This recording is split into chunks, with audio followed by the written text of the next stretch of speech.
Hi, friends. Host Eric here. Host talking with famous people. Amidst a shit pile of scumfuckery. What scumbags? I mean, or at least Jane. Jane, you're a scumbag. The thing is, I don't need to sit there and discuss anything with you. This is my room. I pay for it. I set it up for my channel. Okay? It's my room. I don't have to clear anything with you. I don't have to talk with you about anything. I own this.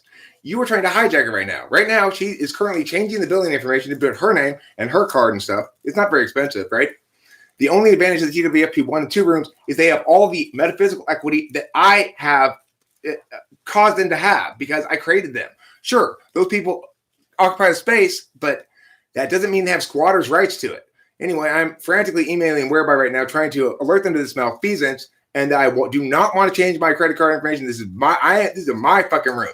Fortunately, I have several emails already in place. It could go either way. But regardless, what it is definitive about what scumbags these people are. I mean, the thing is, it is my room. I don't need to talk to you, Jane. That's the thing. That's why how they try to frame walk you. She's like, why don't you be rational and have a conversation? I don't want to have a conversation with you about it. The fact is, you hijacked my shit. Conversation over. You violated my rights. I just offended your expectations. That's different. You're a criminal. I just was rude. Difference. That's criminal behavior you're engaged in. That is my room. You have taken over my profile and forced me to add and replace it with your own. As a means of hijacking, it's identity theft. You're probably guilty of a federal crime, Jane. I'm going to try to fix it right now. Regardless, the biggest takeaway from this is nobody should trust you or have any respect for you at all. I didn't do anything untrustworthy to you, Jane. Just because I rescinded your admin rights because you're terrible at it without talking to you. You don't have the right to be talking to you. Maybe it's a reasonable expectation. I have the right to have my property not stolen from me. So you're a thief and a criminal and a scumbag and a scoundrel.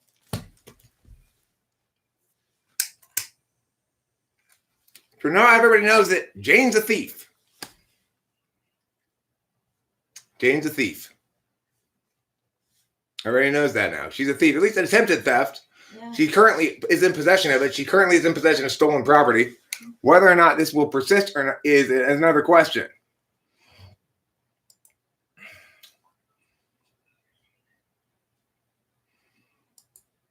I need to hear back from Whereby, you know? So,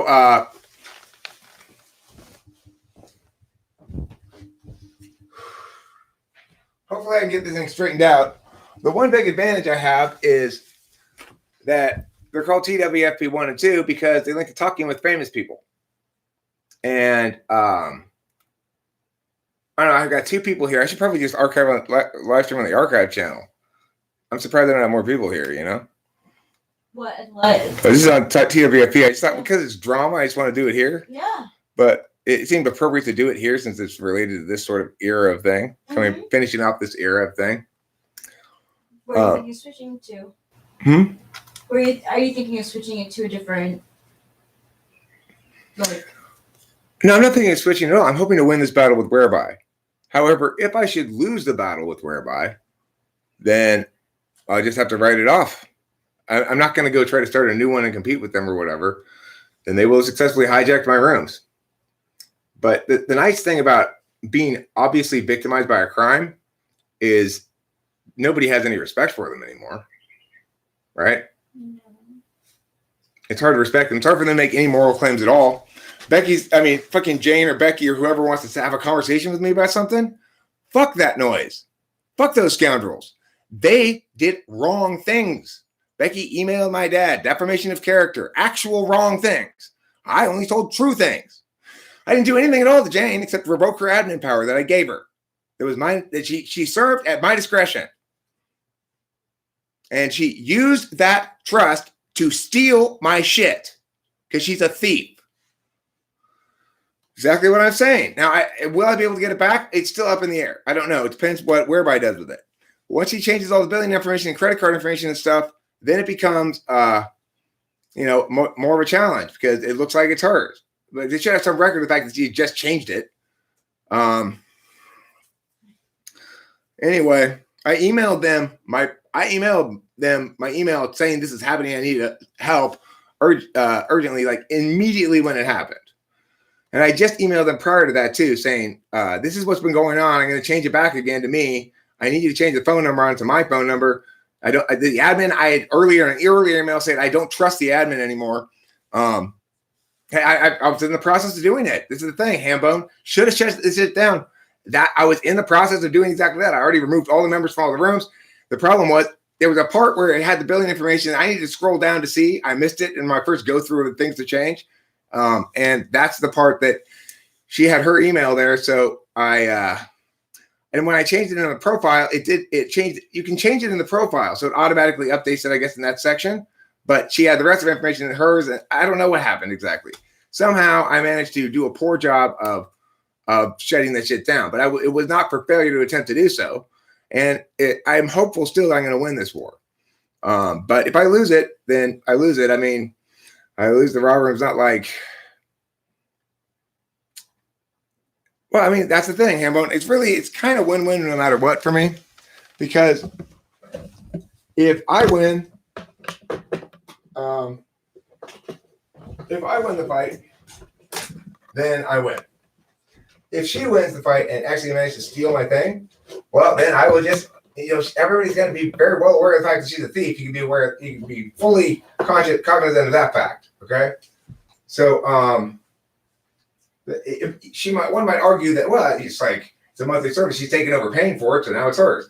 Well, no, because I did not authorize her to take over paying for it. I did not authorize her to take over ownership of it. It's my space. It's linked to my channel. It has all the metaphysical equity that come from being linked to on various videos and stuff. And absolutely not can she do that. It's unacceptable. It's immoral and it's probably illegal.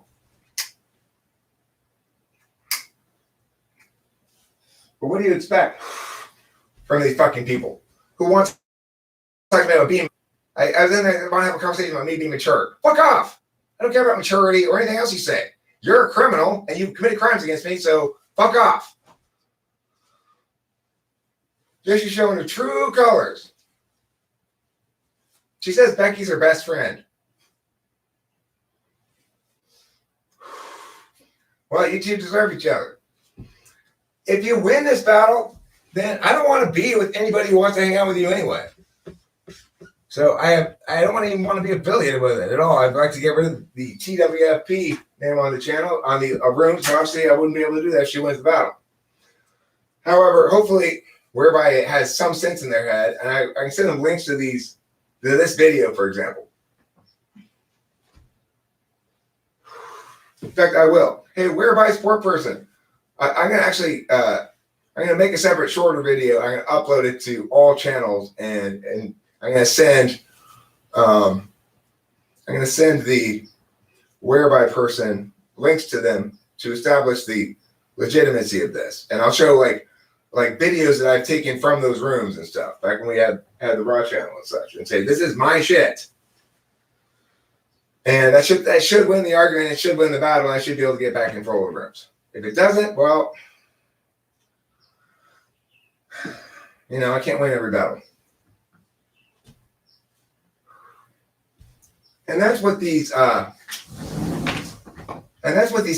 have never learned to do, is lose graciously.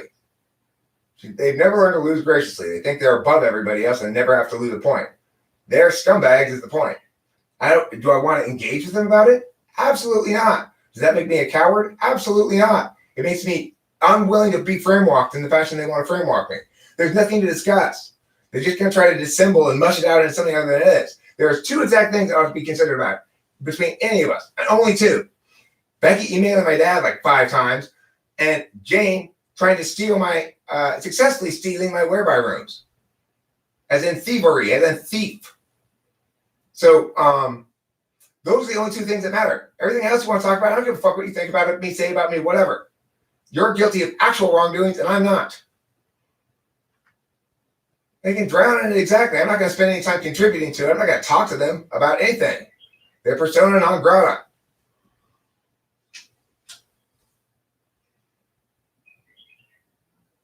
It's like, there's an old saying that I don't really hear anymore. People when people say like, but you used to hear in the media and stuff, I'm not going to credit that with a response. I'm not going to sit down and talk to you as though you were something other than a common criminal stealing my shit, because that's what you are. And I'm also not going to talk to the common criminal about whether or not I need the item I have enough to justify keeping it. When a common criminal comes to steal my shit, I go, hey, stop, thief. You're stealing my microphone. He goes, okay, well, let's talk about this. Be reasonable. Hey, be reasonable. You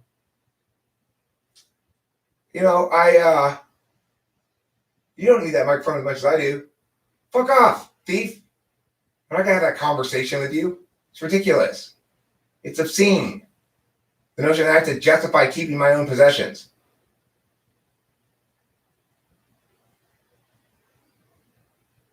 Or identity theft, something of the two. I don't know. Jane's not in Canada.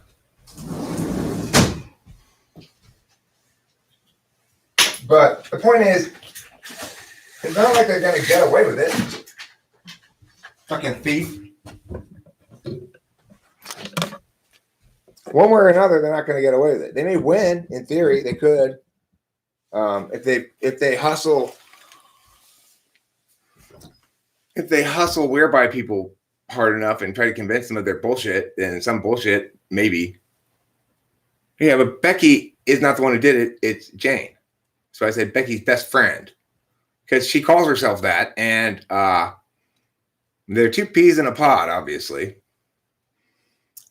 It's a pod called evil. So, as I think it out, I'm not super mega upset by this, because after I finish this live stream talking about what a thief Jane is and how she should feel nothing but deep shame, deep and abiding shame.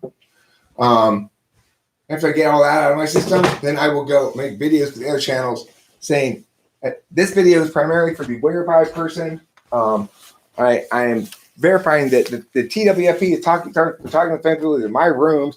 I've had them for a long time, and I've trusted admin who have attempted to steal my rightfully acquired and possessed right to these rooms, right to continue purchasing these rooms. It's like whereby is not set up so that you get a room, everybody used to a certain room and link to it and stuff, and then they can say, oh, I'm going to sell it out from under you to somebody else for this month because, but I'll keep paying the bill. No, it doesn't matter. We're going to do that. They don't do that, and she's trying to make them do that.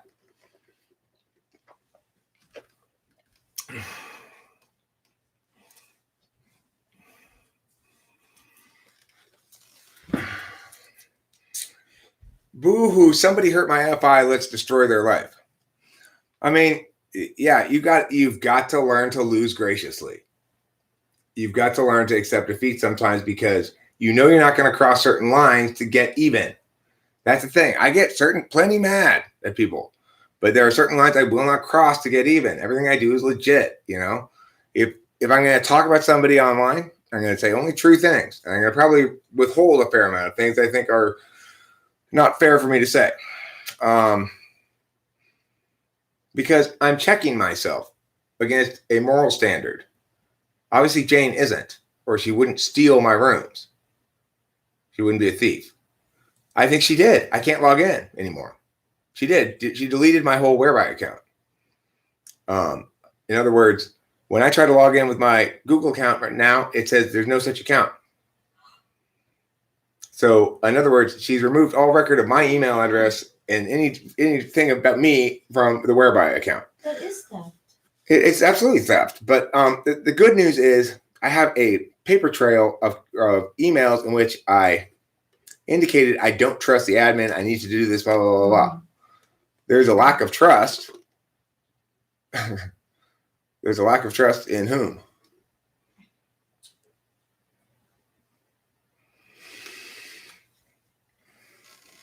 So, I mean, I'm gonna make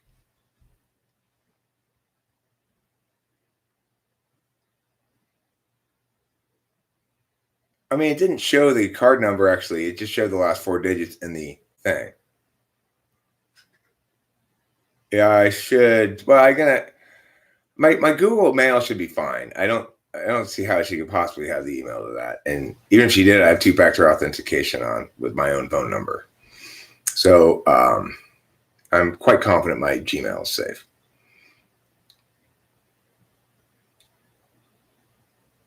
Well, in this instance, I did trust somebody who didn't screw me over, and that was Susie. But Susie got sick of the job, so to speak. And, I probably asked the wrong guy who should be the admin, which is I asked Sinjin, who ended up being on Team Becky full blast. So, it's like for somebody like Sinjin, right? He was fully on Team Becky. What does he think now that he realizes what kind of person she is? Now that the whole email thing has occurred. That's the point. That's why you don't do shit like that, because then you can see you ceases to be capable for you to win the arguments. I don't do things that make it such that I'm going to lose the arguments. So right now, Jane has lost all the arguments. It doesn't matter what happens because she's a thief. She violated my rights. And therefore, she loses all the arguments. There's nothing else to talk about. Same thing with Becky. There's nothing more to talk about because she emailed my dad not once, not twice, not 3 times, but like at least 4, probably 5 times. I'm pretty sure it was 5. As I made videos over the course of the day, saying stop doing this, she kept doing it again to prove that I couldn't control her or something, to be defiant. No, Sinjin is, he maybe wants to be Sinjin, but Sinjin is definitely not Jane. They're different people. Sinjin is an actual person. I've talked to him plenty of times.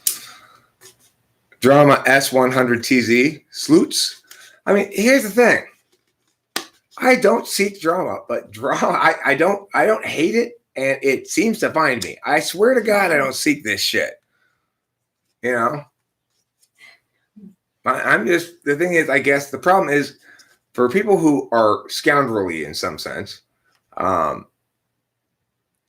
they just can't tolerate me because I'm not letting them pull their bullshit. So, okay, Ghost Rider, I'll go back over the story again. Jane, the admin of the Raw Rooms, hijacked my account, deleted my Whereby account, and took over my rooms, basically stole them from me. Because what happened was I contacted Whereby and said, listen, I need to be the admin on these rooms again. Please change this so I can be the admin, blah, blah, blah. And they changed it to my email. And then I went in there and I changed a bunch of stuff that I could find, but I didn't actually find the part with the billing information I needed to change it. And when I had the chance to do it, because you had to scroll down and I just didn't see it. I don't know. I was sort of clunkily trying to figure out how to work Whereby, and I was not in any hurry because I didn't realize I was still at risk. I could send their parents those emails. That's true. That, though, is not my style.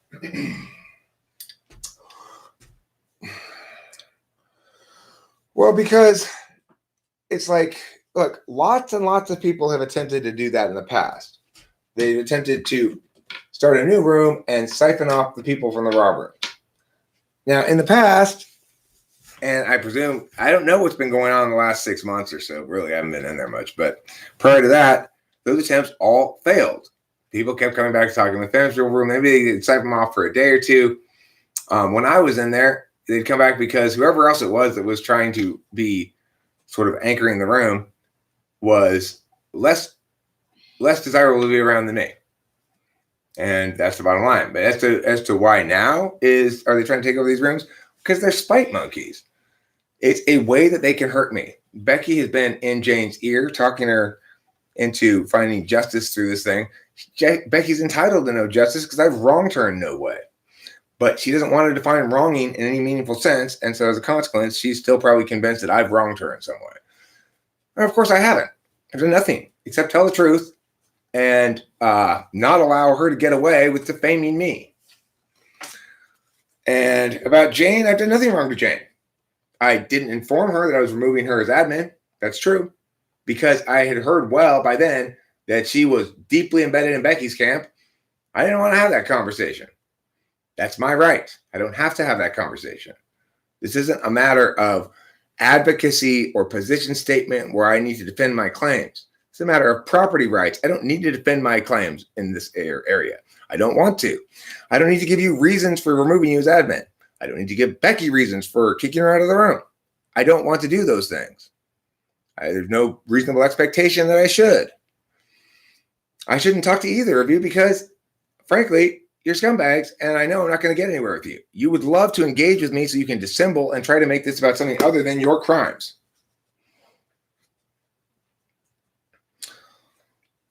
I'm not going to afford you the privilege of arguing with me because we're not talking about something that one should argue about. Just like you shouldn't argue about feelings, you also shouldn't argue about property rights. If it's like, this is something I said about Rachel and the smoking pot in her room in New York. I pointed out right away, look, I'm not going to be able to win this with TI because the property rights issue on TI is going to be definitive no matter what. There's no way to beat the argument that, hey, this is my house and I don't need to justify my insistence that you not smoke pot inside of it. There's no way to beat that argument. So I had to take different angles. Well, see, that's the problem is in Jane's case, she's trying to make the argument that I have to justify what I want to do with my property to her. Or if not, she'll steal it from me. No, I'm paying for it every month. But the thing is, what she's done now is hijacked it. She's changed everything in the thing, including probably the credit card information. So she's paying for it now. But this is as of right now, okay? Until right now, this hasn't happened. So I got on it right away, and hopefully I can put a stop to the shit and get the rooms back. I'm going to make some YouTube videos as well saying this stuff out, explaining what's happening and send links to those YouTube videos for each of the channels and showing proof of my ownership and involvement in the raw rooms a long time ago and stuff.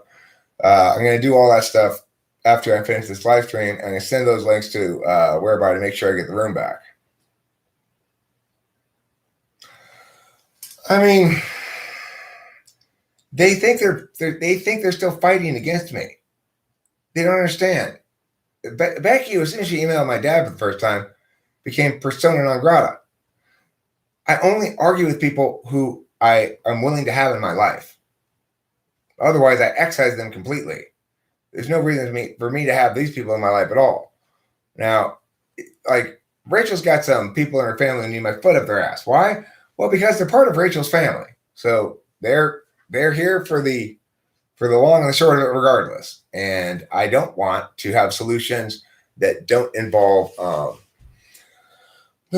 severing contact with them entirely. That's silly. But Becky and Jane, see you later. I don't have time, energy, or the spiritual room to spend my time with spiteful, hateful, negative, just people without character. Jane's hyper negative.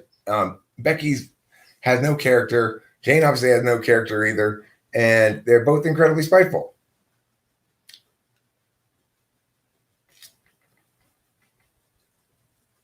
I mean, I am defining myself against my enemies. I don't define myself in keeping with my friends.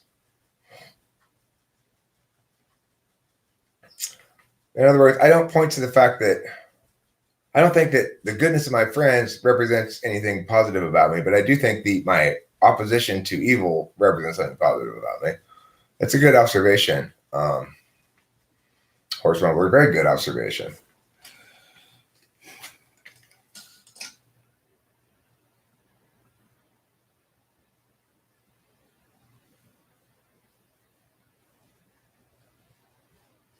Well, I mean, I have no doubt that Jane and Becky both feel wronged and as though they have to get me in some fashion. And the reason they're capable of this is because they don't define wronging in any meaningful sense. They don't respect other people's agency. Tsundere is a Japanese term. Tsundere is a Japanese term for a character development process that describes a person who is initially cold, and even sometimes even hostile, for gradually showing a warmer, friendlier side over time.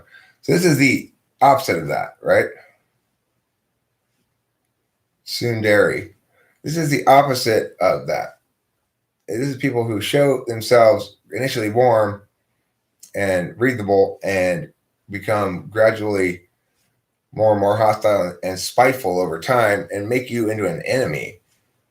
It's like, I don't really have enemies in the sense that I'm not interested in doing ongoing battle with anybody. I have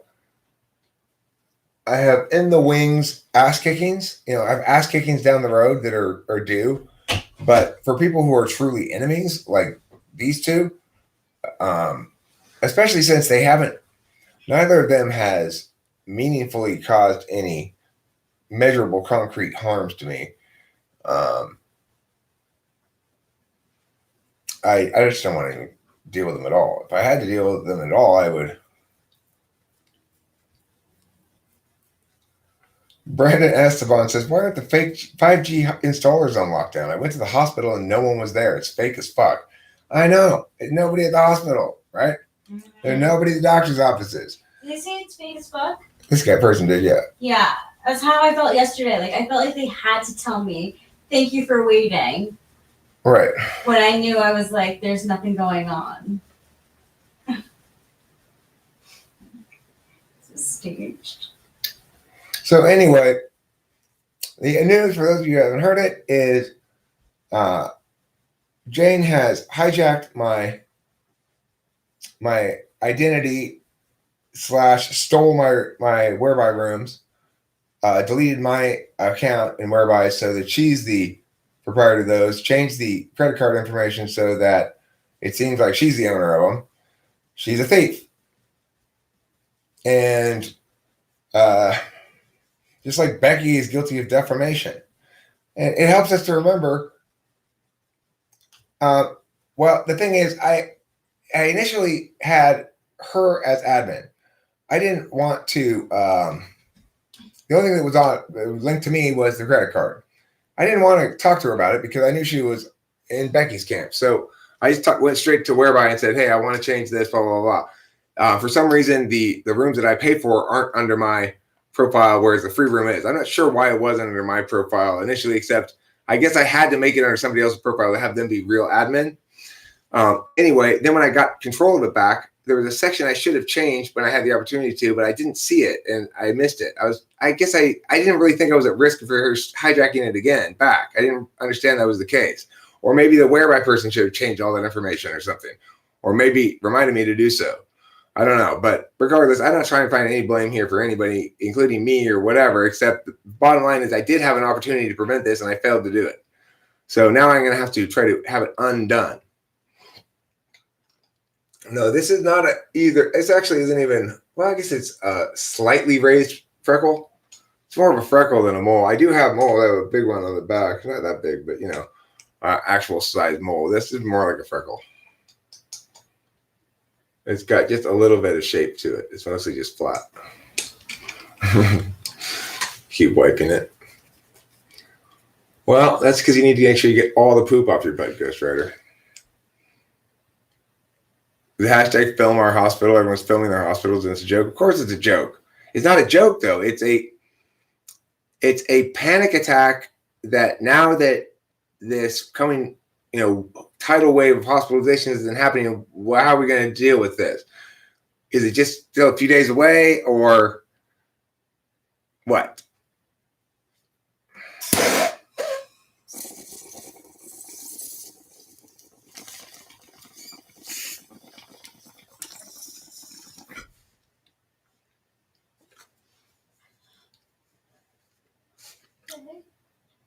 This Pinkie Pie.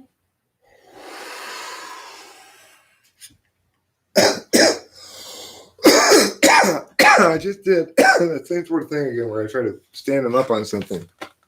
Just a second ago. Here he is. And here's Weedy Pie. There's Pinkie Pie. And here's the Weedy Pie. And the thing is, if you do want to look at this on your laptop, you can without it making that noise. All you got to do is mute yourself. Oh, that was in the Whereby room. No, it was, YouTuber was, I guess I didn't close it from last night. I just closed it. I didn't exit out. It was YouTube? Yeah, it was YouTube. We were getting that echo thing? Yeah. That's interesting. I wonder where that would happen. Because you're not logged in as me and YouTube are over there, are you? No, it's okay, not. I don't know why. Here's the thing. I've been saying this from before day one, basically. Right from the very beginning, I've been saying, this is bullshit. We should not be doing any of this stuff. And mark my words and remember, as I get proved right over the course of the coming months, that I said this is exactly what's going to happen. There's not going to be any wave of hospitalizations. Everyone's going to be like, what? And then what? Right? And then what? And we all go back to work feeling foolish? Or no, what's going to end up happening is going to be a bunch of narrative spin saying how social distancing worked, how a bunch of other bullshit. How it was well prepared. The United States we were smart. We acted quickly. We put a stop to this thing. And now, as you can see, hey, the fact that there is no big wave of virus deaths, that doesn't prove us wrong. It proves us right. Bullshit, it proves you right. Everybody was saying the only thing we can hope to do is to slow the coming wave, to move the curve over, flatten the curve, right? Flatten the curve.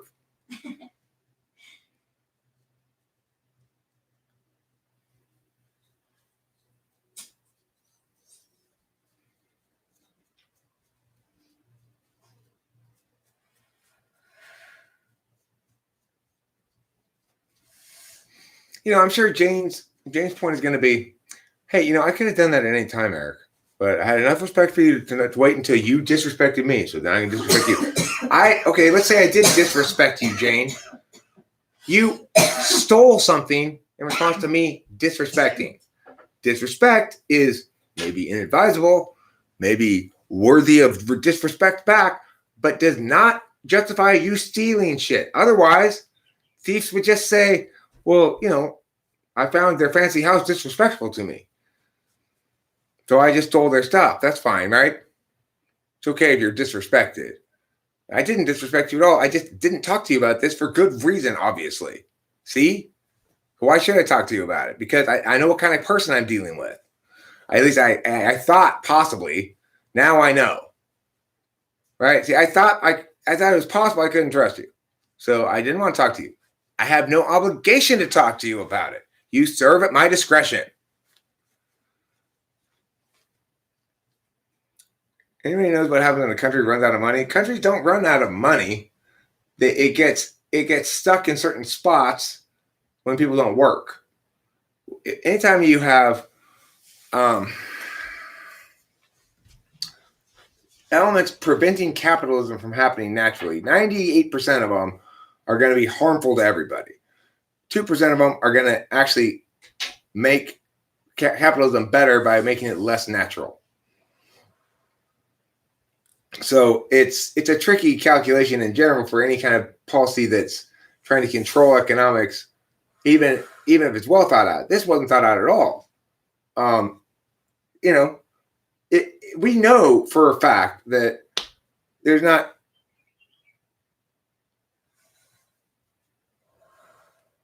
light bulb took over my rooms. No, she texted me and said somebody kicked me and everybody else out, along with somebody else who said that. She did not take over my rooms. You have probably put something like her name there as a means of presenting it as such.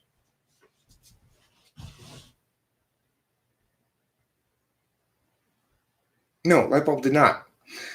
If Lightbulb had taken over my rooms, then why was it when I changed it to Host Eric and I came back, it had been changed to Jane Doe again?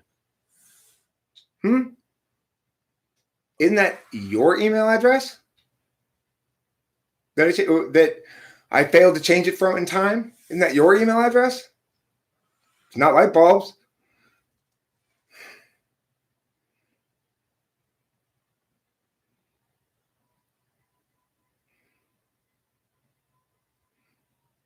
Jane?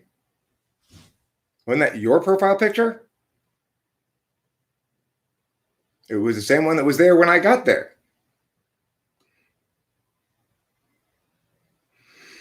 When I finally regained control, went into the admin thing, there was your profile picture. I changed it to mine. Said your name, Jane, whatever all the other stuff you had next to it. I changed it to Host Eric. And this is when I first got control of it again from wherever okay? So there's no way Lightbulb had it set up like that. Then I changed it to Host Eric. And I changed it to my email address. I changed it to I changed it to my email address in the profile part, but it didn't update the billing data, right? So I come back, and my background's been changed back to what they were before, and the picture on my profile is back to Jane again, same picture and same stuff. So do tell, Jane, how it is that light bulb took over my rooms. You're the one who has already once changed back what I changed. How would light bulb have access to that? Explain that to me. She has no access to anything.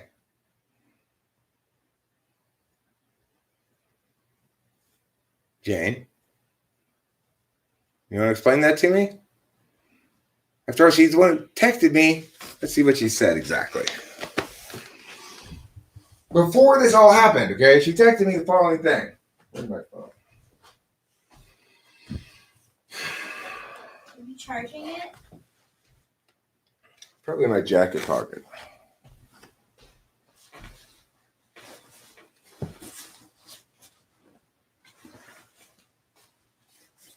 No, it's not. I don't know where it is. It's frustrating. Oh, here. Wait. Where? What the fuck? Is it not there? No, it's not at the end of that cord. Can you call it? Yeah. I got text from two people, Lightbulb and Mark, saying somebody had come in there and I was no longer in control of the thing. Somebody come in there and hijack the shit. Where's your response, Jane Doe? You tell me how it could possibly be anybody but you. I think I left my phone in your car too. Whatever. Yeah, really. It said this. It said this in no uncertain terms. Something along the lines of somebody just came in and kicked everything from the room. I got a similar message from Mark. Okay. Somebody's taking back control of it, Eric. Because I've just been talking about this, right? Somebody's taking back control of it. Probably Jane's taking back control of it, something like that. From Mark and Lightbulb. So then I come back and try to fix it, and that's when she deleted my account and changed all the information over nothing. Hey, look, listen. Remember, Ghostwriter. We don't worry about what this is over. This is an example of a theft. It doesn't matter what the justification of the thief is. And we don't make the mistake of making those kind of arguments with them. We don't make the mistake of arguing with a thief over whether or not they're justified in stealing our possessions. That's insane. We don't discuss with people like whether or not it's okay that they're violating our rights. We don't have to. They're violating our rights. I don't need to justify what I decide to do with my property. You can't justify stealing it. End of discussion. There are no justifications. No more words to have. Lightbulb took it over. Can you believe that shit? I mean, for Lightbulb to have taken it over, there's just no way imaginable I can think of. She certainly doesn't have I had to enter a code from my email address when I changed it, but the billing address in the app versus the billing address on the profile, there's a section with all the billing information, and then the email address is in the profile. So I don't know what was going on exactly, but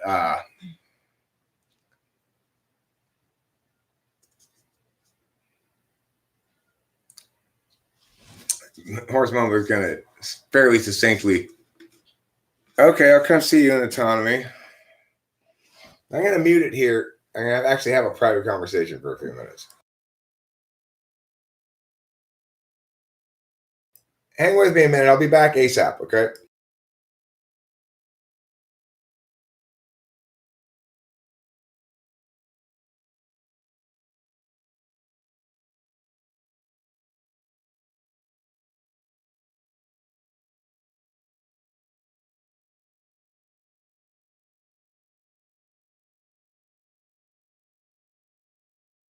That autonomy room doesn't exist anymore. Wow. She deleted my autonomy room that I used for debate.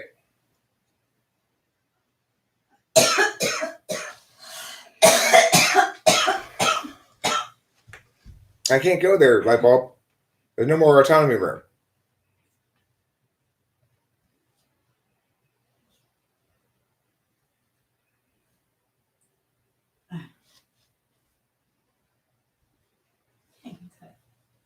So this is what I'm talking about. That's the link I use for my debate school or my debate clients. In fact, I'm supposed to. No, I don't. That's right. I don't work today. I work Sunday, That's 4 to right. 6. Yeah.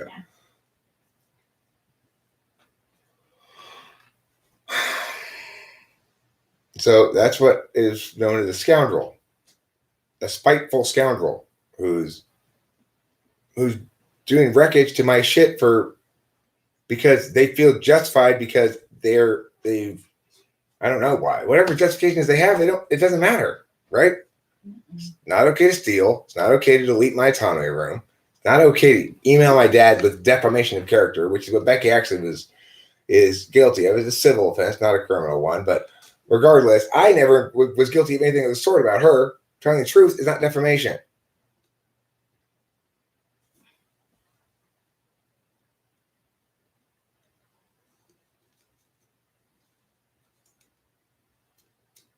No, they're not in my Gmail, Choco Time.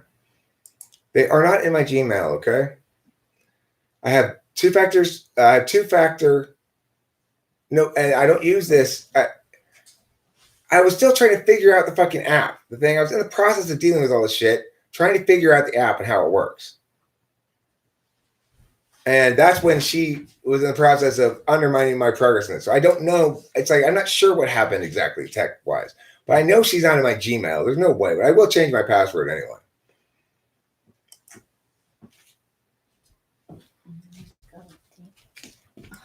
What's that? I was gonna go. Go do your thing, baby. I'm sorry. I've got some more ranting and raving to do here. No. Based on the branches. No, it's okay. I'm thinking about going into the bedroom and listening to it. Yeah, you do your thing. Go for it. Let me give you kiss on the cheek. Okay. Manage my Google account. Good luck. I glove you with my heart. I love you with all my mittens. Oh, I need my phone because I need my phone to get a code for this. Is it the party thing? I mean, it's got to be. Where else would it be? Yeah. Okay, I'll be right back.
All right, let me do this shit real quick.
Okay, I just changed my email password, but they did not have the email password.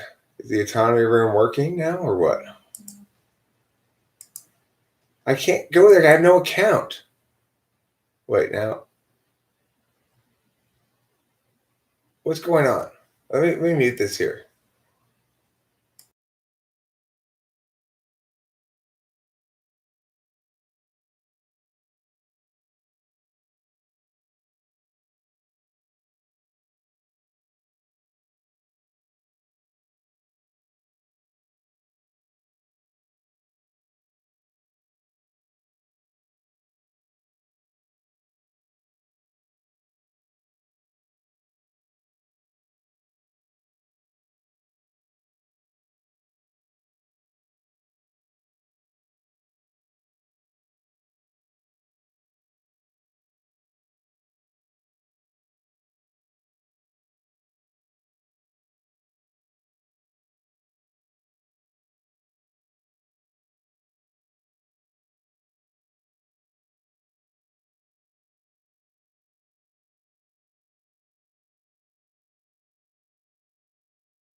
All right. So here's what happened.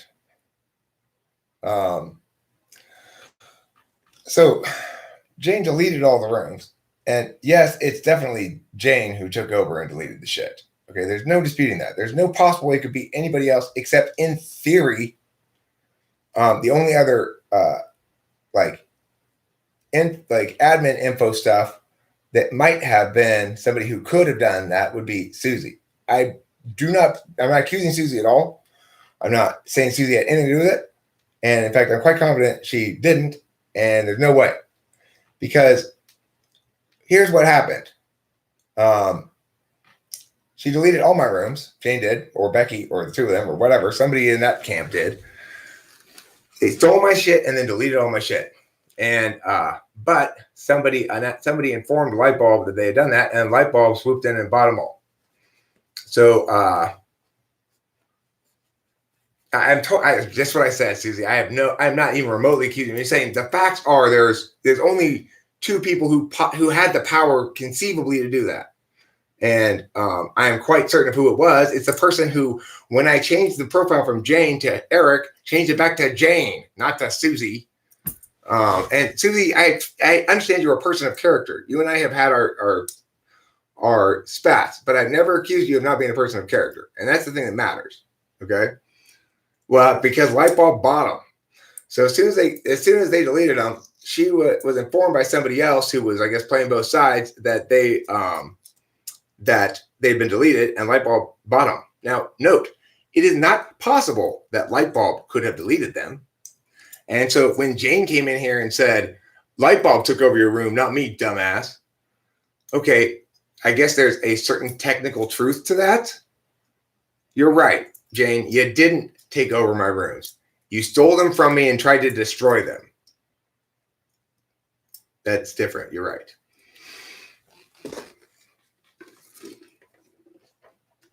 So here's the thing. Since Lightbulb bought them, I'm sure Whereby is in a bit of a conundrum. So I'm going to email Whereby right now and say, I'm satisfied with this outcome. Just leave it as it is. I trust that Lightbulb's dealing with me in good faith. When she says that they're mine, and if I need to take them, when I want to take them back over at some point, I can take them back over. So it's not just my theory. It's Lightbulb wanted to talk to me and inform me that she had got them. And in fact, I know this is the case because what didn't she have? What hadn't she gotten and attached to the new account? It's not completely free. It's not. I pay everyone for it. So the autonomy room, my whole account was deleted. There's no possible way Lightbulb could conceivably have done that. But I don't need any proof. I can be certain because she had none of the means available to her to do that. None. So it couldn't possibly have been her. And, I am happy to have Lightbulb on my team, an ally working with me here and helping me to save the room while banishing the scoundrels.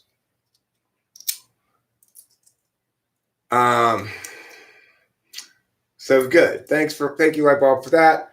And as far as like, oh, well, it's going to be unsure who did it because maybe it was Lightbulb who did it. The fuck? It was the person who switched my profile back to Jane again after I switched it from Eric to Eric, from Jane to Eric. And then when I switched it back a second time, did it again.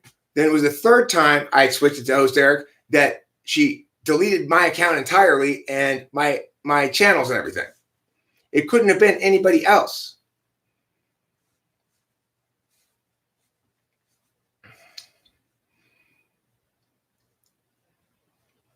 Well, I mean, right now, we're maybe having a little cooling down period. I don't know. I would suggest you open them up, but kick out Becky and Jane on site. Remember, they are not entitled to tell their stories. Thank you indeed, again, Lightbulb. And I agree with you, Horseman, where Lightbulb does have character. And Lightbulb also is good at interacting with me. In other words, she's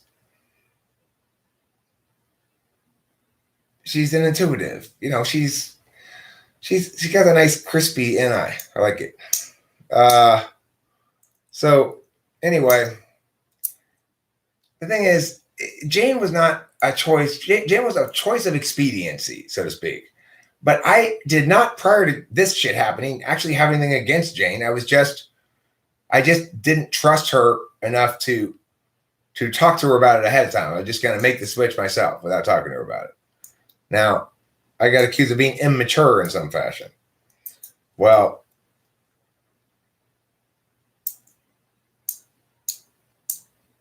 I'm Rick Cocculus. I better email Whereby.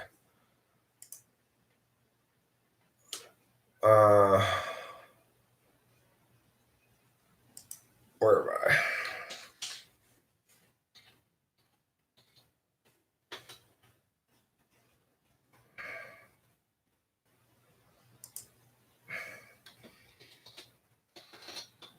Update.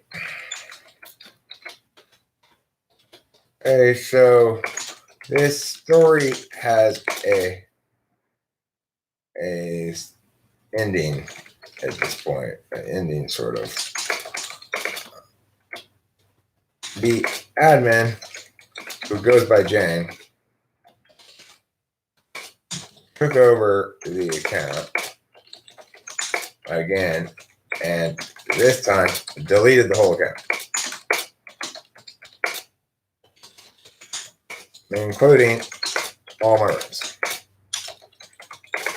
But fortunately,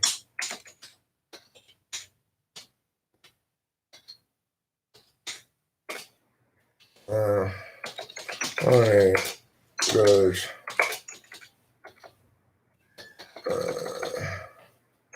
an ally of mine picked them up when they were available, and now it owns them. I trust her to be dealing with me in good faith about these rings. So let's just leave the solution that emerged organically as I failed to adequately defend my profile from hijacking. Thanks for all your help.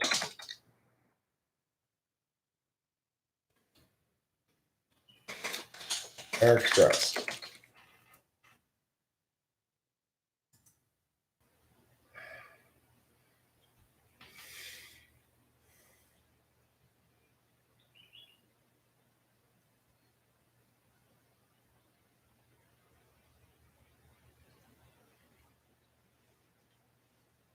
Okay. All right. So, I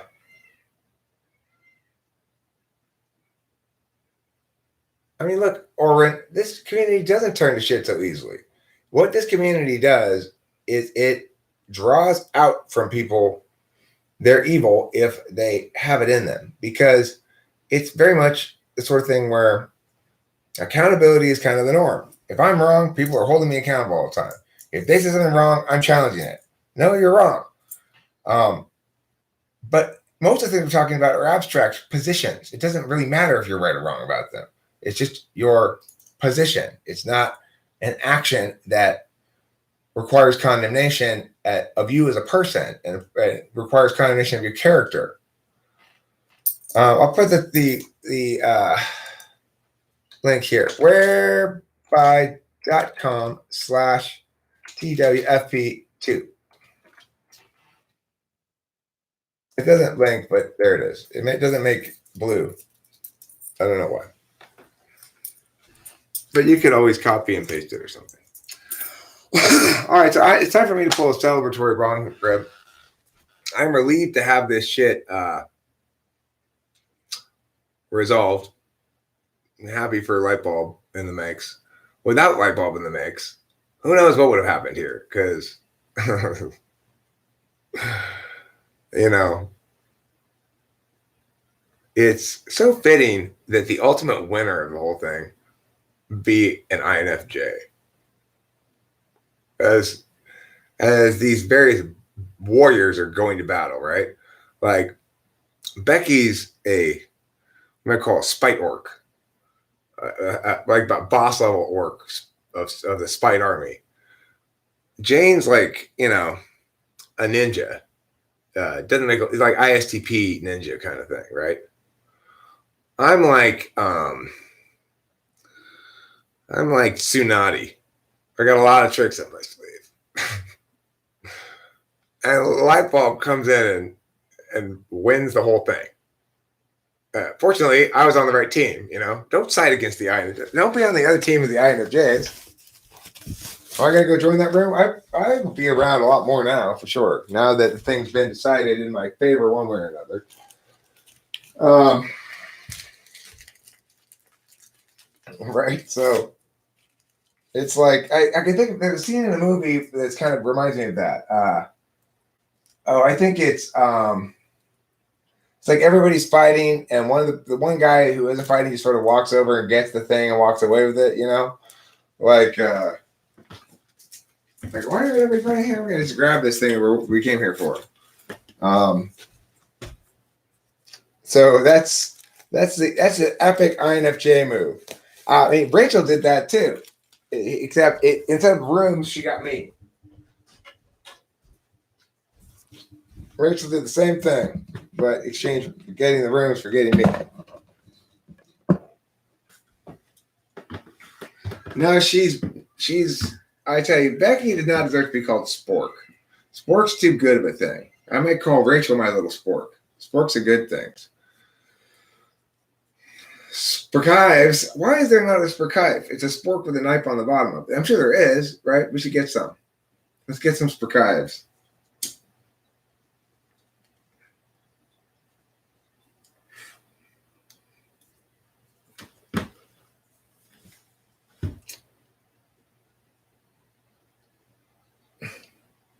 I mean, look, you have to be willing to win and do battles on the particularist plane all the time. The problem is you should never try to win and do battles on a universalist plane. So why am I winning these battles? Because on a particularist plane, we have particular examples of bad acts by bad people doing bad things who deserve to be called out and held to account for it. Probably. I mean, it's because, Becky's been Rasputining Jane. That's my guess. I don't know that for sure. But now they lose. They might claim they still got it out of my hands, so they won some sort of victory. But I don't think so. I think that they got me an alliance I didn't have before with somebody who clearly seems to be looking out for my interests. A lot more than those people ever did. I mean, Becky was helpful to me, but clearly not looking out for my interests at all. Why are there two Eric X? Where are they? We need two Erics. I don't see two Erics. Oh, there's a mirror. That's fine. It's because I didn't look. That's why. The reason I didn't see two Erics is because I didn't use my eyes. I should have used my eyes.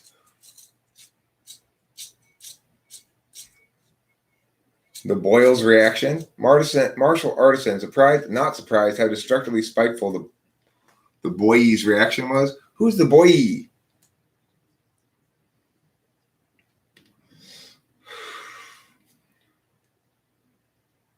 Well, it needs to be between your holding spot and your mouth spot, the knife does.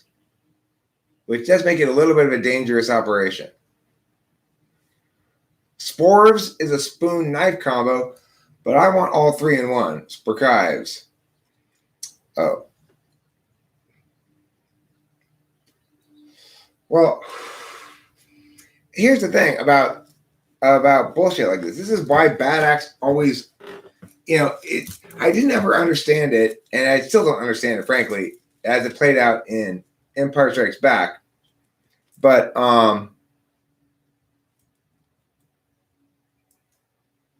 I hate being writing these things with the Boyle than Lance. The scene when Obi-Wan Kenobi gets struck down by Vader and says, "You'll only make me stronger." Well, no, that does not make sense in that movie. It is not the case that Obi-Wan Kenobi was made stronger by being killed. Okay, that's just simply bullshit. However, when you suffer victimization of some sort,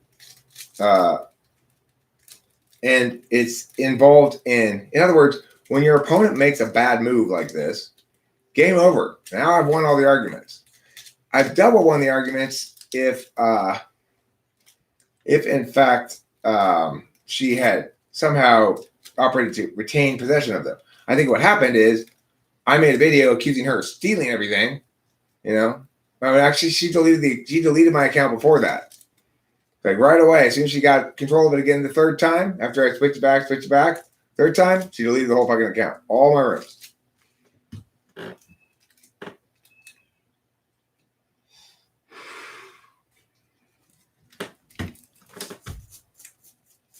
Now, she probably figured, I don't know, maybe she'll get them back, or maybe she would buy them back again, or I don't know what happened. But now we got it. Now, I don't know what she was thinking what you think she was going to accomplish. Did she have a plan specifically of what she was going to do once she did that successfully, or not? Instead of removing all membership, why not give everyone membership?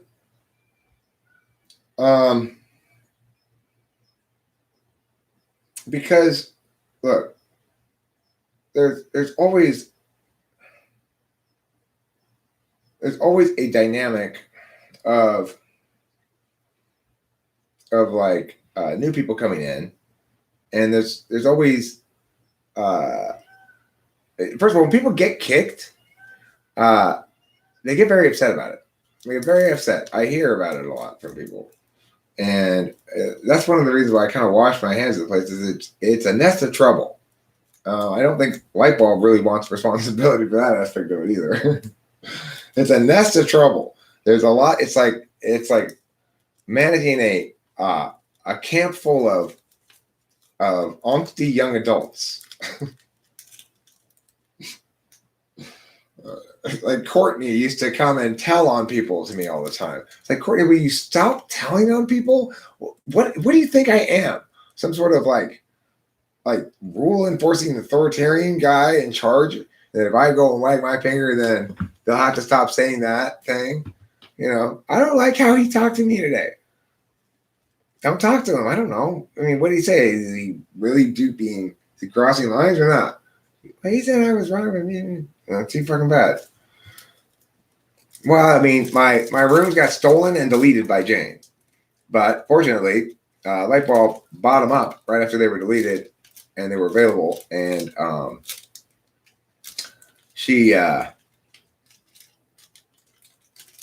they're now in possession of an ally, so to speak, who assures me that she's operating in good faith and that will still fundamentally retain sort of metaphysical control or something. I don't know. I mean, I've been used to not having any control over those things for months and months and months, if not longer. In fact, I never really felt like I had control. I never figured out how to log in properly on that app. Because I guess I delegated from the very beginning, Susie or somebody else. Oh, I know why. It's because at the very beginning, Tiffany had the account and he was my tech guy. And then he that fell apart. I stopped working with him and he stole the code he had written for the upload scripts that I'd hired him to write for that thing. So he stole work product that I paid him for.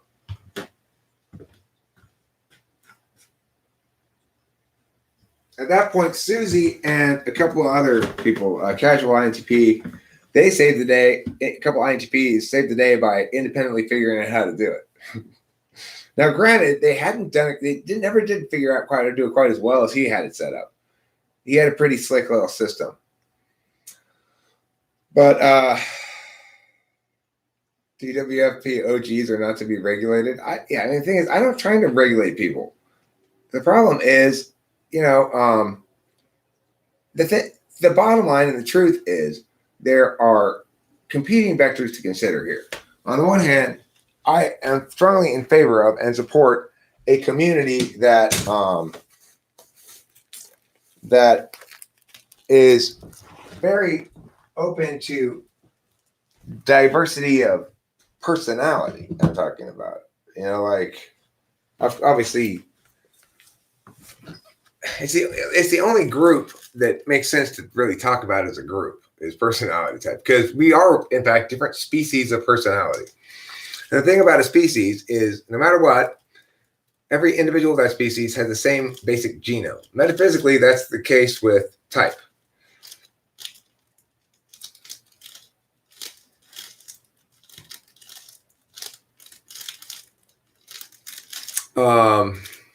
So, I want it to be tolerant as possible. But of course, there is no community or environment if anything goes, because ultimately people want an environment that's yeah, I don't want to hire anybody to be admin. The thing is, this is an ancillary hangout thing for stuff for my YouTube channels. I'm gonna try to sort of coordinate everything into a TE. I'm making progress on this in my head. I haven't written anything down. I need to start writing some things down about how I'm going to limit where I'm going to upload what and so forth, and sort of have a plan moving forward and implement that plan. I think this channel, Talking with Famous People, the reason I'm doing this video here instead of someplace else is, frankly, I don't want to sully any of my new shit or even the archives channel with any of this stupid drama. The Spite Monkeys had played some role in killing this channel, and so they already had their successful death from spite. Yeah. So the thing is, right now I'm still in the end section of a long period of basically indulging in nonstop live stream. Am I going to stop streaming anytime soon? No. But I'm not going to stream on TWFP anymore. Unless it's something dealing with an old issue like this, I felt it was appropriate to stream it here. You charge time, not money. Okay, cool. The thing is, I guess I fundamentally find time spent in those rooms talking when I'm not making videos is time poorly used, by and large.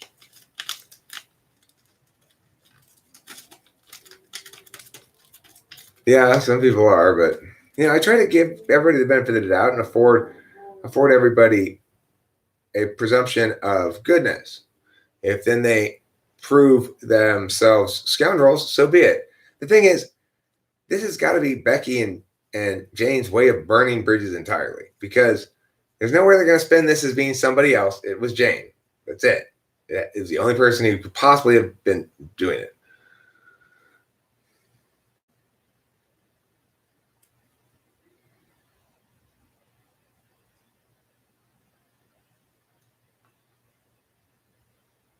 I mean, so you're right that it makes that's justified doesn't make it effective or useful. But there's a third thing, which is righteous. I don't need to be effective or useful to be righteous. And that's different than justified as well. It is, by Ghost Rider, it is true that there's lots of things you can justify doing that you ought not do anyway because they're wrong in some fashion. But to be righteous is to make sure to bring shame to those who deserve it. To make sure that nobody can be scoundrel in the shadows. To the extent that you have it within your power to shine the light of day on the scoundrels, you have an obligation. In my mind, I have an obligation to do so. That's my positive moral indication. Yeah, spin and lie is for bitches. Spin and lies are for bitches. You should use the plural verb there. Plural verb conjugation. R-A-R-E. Rhymes with car. Spelled like bare naked without the B. Would you like to see my bare naked arms? Who wants to see my bare naked arms? Yeah, I mean, I usually use the autonomy room for that because what I've learned is videos, you can't really make videos with more than one person easily. So they've got maybe two at max. There's too much to say, and there's too little room and too little time in a video that's keeping time considerations in mind anyway. And most of the ones I do right now don't, but it's not because I don't agree that I ought to. It's that I'm in the planning stages still, and I'm not quite ready to implement my plan. I'm going to begin with a simple plan for YouTube, which I plan to follow through on for a month or two, and see how it goes at that point. That's going to be partially integral to my my desire. I still have a desire to run for the presidency. Things are really shaking up as a consequence of this virus thing, but it's also shaking up my thoughts about potential ways to do that. In other words, the ways I was going to do that before may not be available exactly the same anymore. So there's that to consider. I am not vegan or vegetarian, Sam Smith. My opinion on the morality of it is that there's a positive moral indication that you ought to be vegetarian. Veganism is there's no moral indication in either way with veganism. There could be in some circumstances. Certainly, there's moral indications in terms of potentially making your kids vegan is possibly a bad idea. But as far as vegetarianism goes, in my opinion, there's a positive moral indication that I ought to be a vegetarian if I were to best uphold morality. However, note that that doesn't necessarily best uphold justice, or it's not really relevant to the issue of justice, because animals don't have rights. That doesn't mean, however, that humans don't have moral responsibilities towards animals, which we do. And so, my opinion on it is I'd be a better person if I was a vegetarian, but I'm not a bad person for not being a vegetarian. So in other words, I'm not committing wickedness by being a meat eater, but I'd be a better person if I didn't eat meat. It depends how they're advocating. So there are some kinds of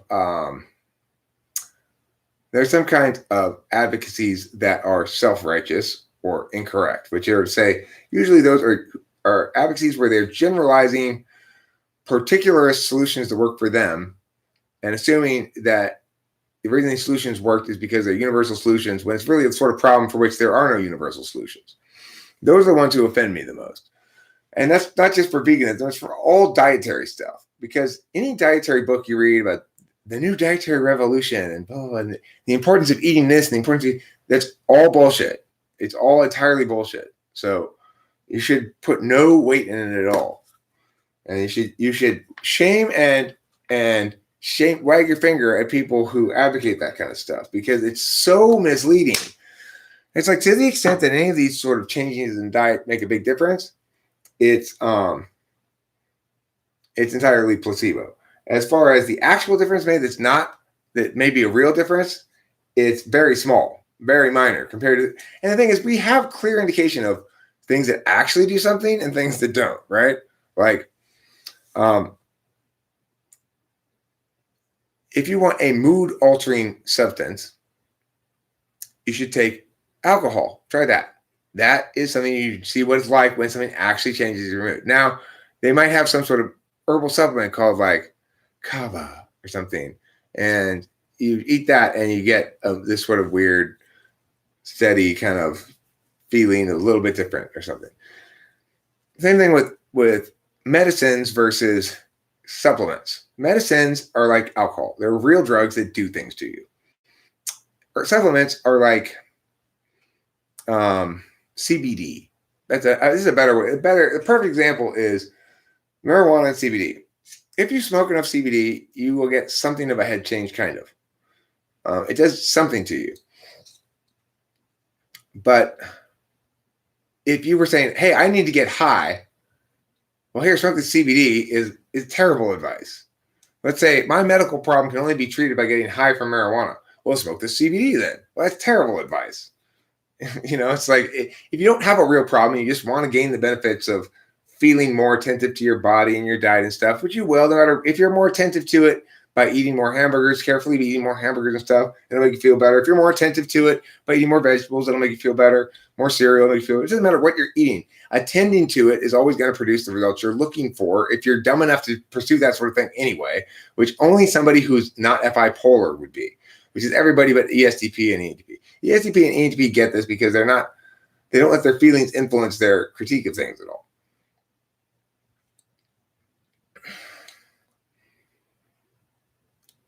Right. Essentially, if you feel good and it doesn't turn bad after you eat, you made a good meal. It's great. If you eat a bunch of food and you feel a lot better afterwards and you got energy for a few hours later, you did great. You worked. You won. You did it. That's how easy it is. That's just how easy it is to eat food. You don't need to pay attention too much about what you're eating, because the human body is designed to be able to be fueled successfully on any number of different kinds of foods. Most of the dietary shit is a bunch of bad analogies. Like, your body's like a car. You need to put the best fuel in it. Okay, well, it's like a car that runs on 87. It won't do, any gas is fine. 87 is all you can get. It's possible to put something in your gas tank that would be bad, but that's not any kind of basic fuel. People are talking about dietary shit or trying to say basically Chevron gas is the only gas that's going to make your car run well, whereas 76 gas is just not good for you. It's the same fucking thing. It's 87 gas. That's it. Some things are harder to digest, and digestion is a tiring fucking bitch. I mean, for people who have digestion problems, then they might want to attend to the digestibility of a given food. On the other hand, for people who have acid reflux, they might want to pay attention to the spiciness of the food. That doesn't tell us anything about spicy food or about difficult to digest food. It just tells us those individuals have, as always, particularist dietary interests, needs, wants, whatever. So it is not the case that I am saying no, everybody would benefit from an all McDonald's diet like me and Rachel enjoy. And Rachel and I really do enjoy pretty much a very McDonald's heavy diet. We have McDonald's at least twice a day, probably. At least once a day, probably twice a day.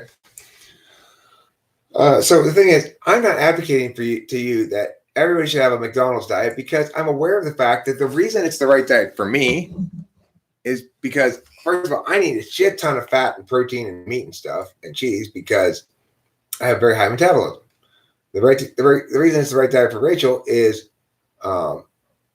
she, like me, is kind of iffy on the SI, can go some distance between eating meals, needs lots of nutrition that lasts a while. We need to be energized. We're not censors.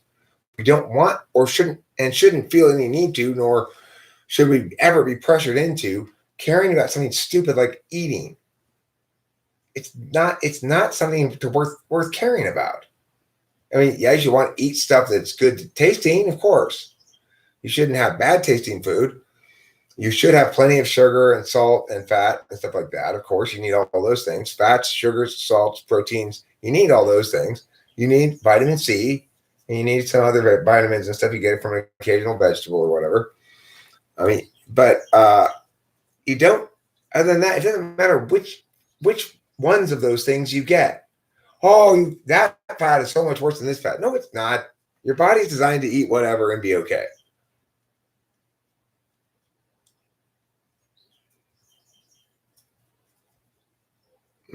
Good point.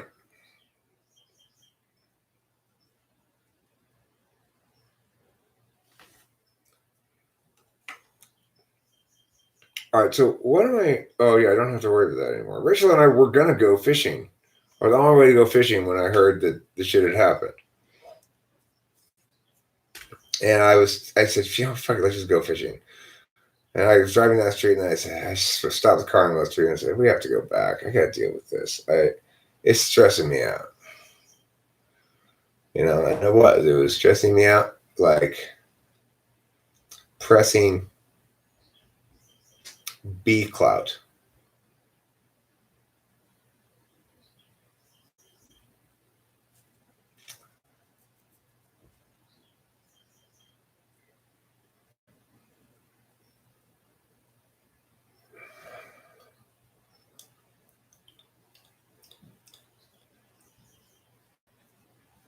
The cows are all in this big barren field. There's no grass in it, but it is outside. It's a pasture of sorts.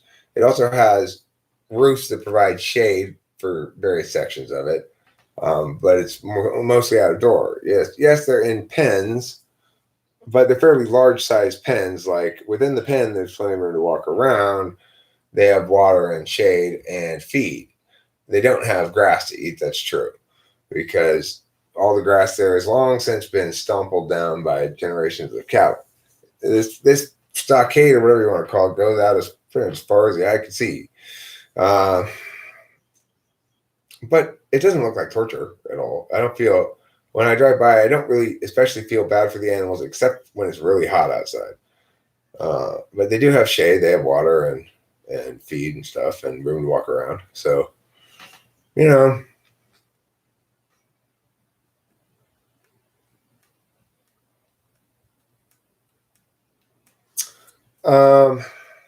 Let me see. What am I doing right now?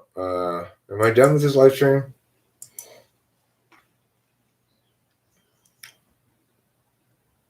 I think I'm done with this live stream. Just about. I think I'm gonna play a song on the guitar, then be done with the live stream. So, if anybody has any requests, I'll play the first person who makes a request that I know how to play. I'll play that song, and then I usually end up playing two or something. But I really like playing the guitar. It makes me feel happy. There's not a whole lot of shit in life that usually makes me feel happy. Listening to music, playing music, usually works. Share a shame. Matthew wins the contest to name a song for me to play. His prize is that song.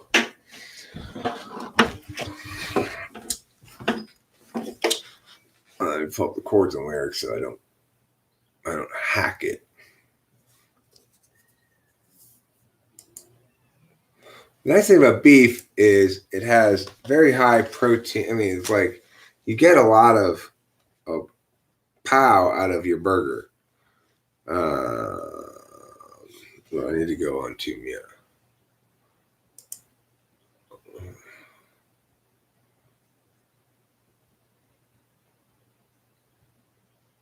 Okay, so now I need to go to search this, share.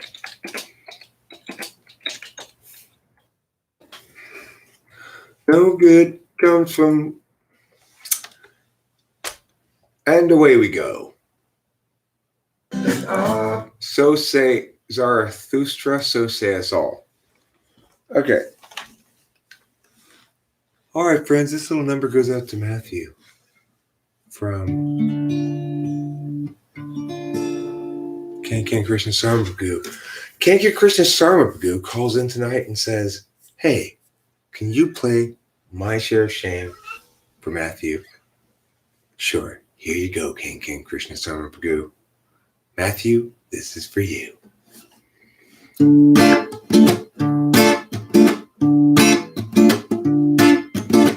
No good come from skating on with them mutants taking for the one.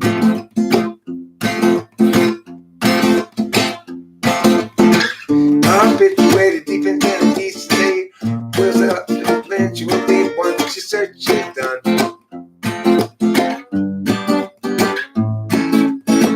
Running in the car last night, we had a massive fight. Each insisting we were right and the other one blank. So when you fall, that's done. I screamed something awfully blunt. My words is wrong, and they were dumb. I've earned my share of shame.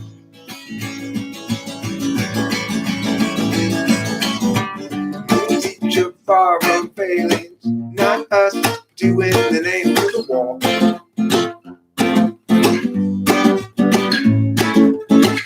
You can trust me, I can trust you, though. Not trust yourself, much true. The love lays deep between you and me. At least about that we can both agree. Driving in the car last night, we had a massive fight. Each insisting we were right and the other one was blame. So when the road that's done, I screamed something awfully blunt. My word is wrong, if they were dumb. I've earned my share of shame. My share of shame.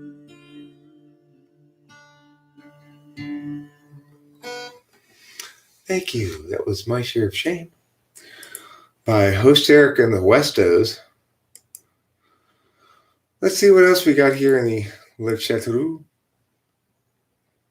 Hi, Zandy. Well, it was Jane. That's what it was. So I am going to now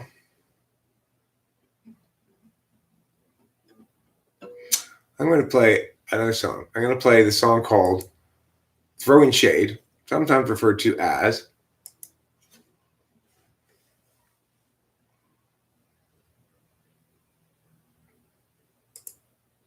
Too Much Noise in the Data Stream.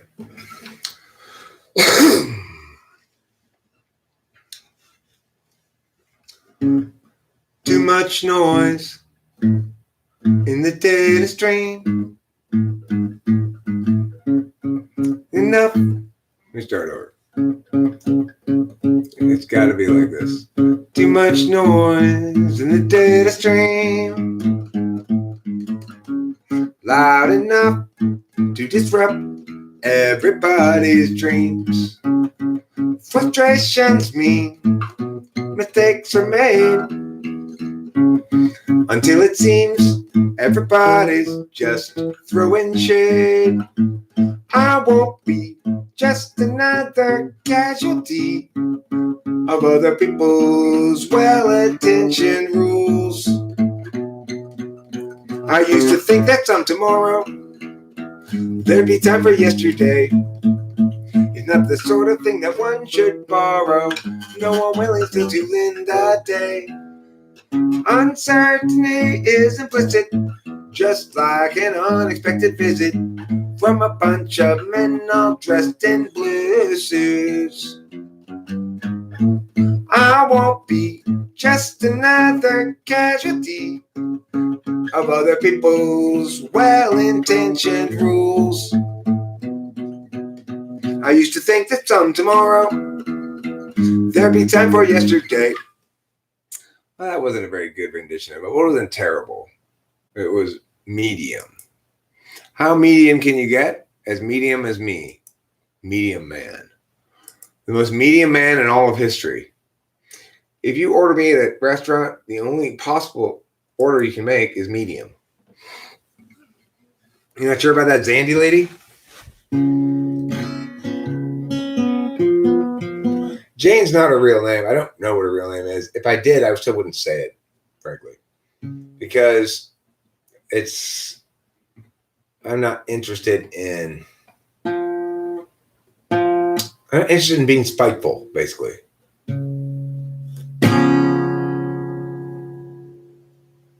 Who is lapping up the male love in the room every day, every evening? Jane or what?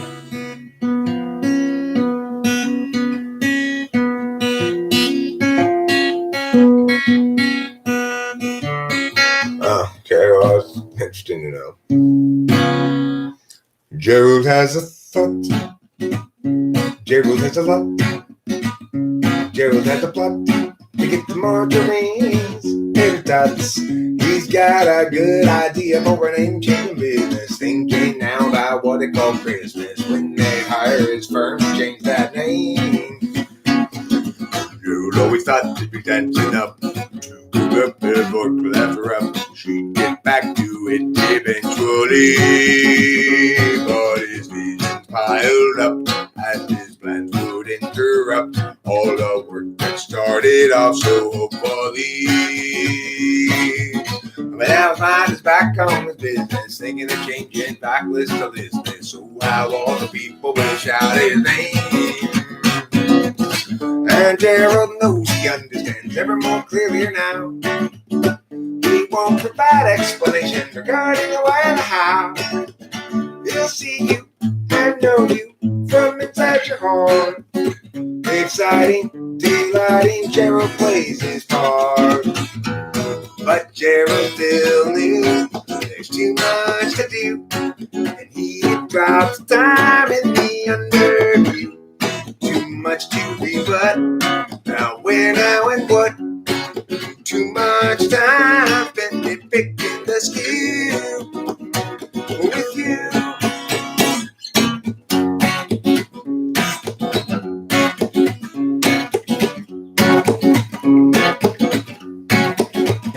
Gerald has a thought. Gerald has a lot. Gerald has a plot to get the margarine's tasty spot. He's got a good idea for a name-changing business. Thinking now about what it called Christmas. When they hire his firm to change that name. Gerald has a thought.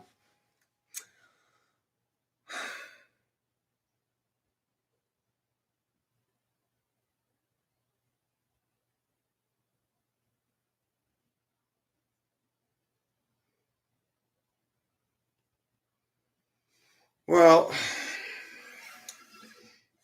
I mean,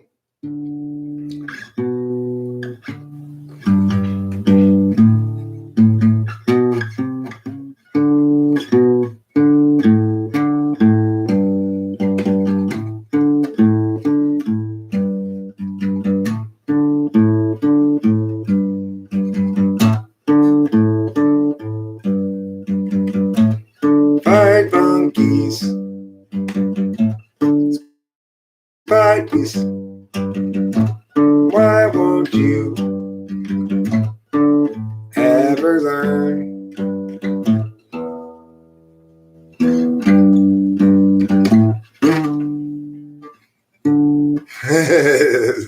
I like that follow up there, Sky Gear. That's funny. I feel happy actually. It's like I think what happened is Jane did that and was like, "Oh shit, I shouldn't have hijacked his account like this. I better just delete the whole thing. This is getting me in trouble. I don't, you know, people. She puts her name all over it now. Then it's stolen property with her. You know, it's like it's a little tricky of a thing, right? So I think that's what happened. She kind of committed the crime, panicked, destroyed the evidence. It's a hypothesis. I do know that she was definitely the one who was switching back to her from me, obviously. Therefore, the only real possible culprit. So.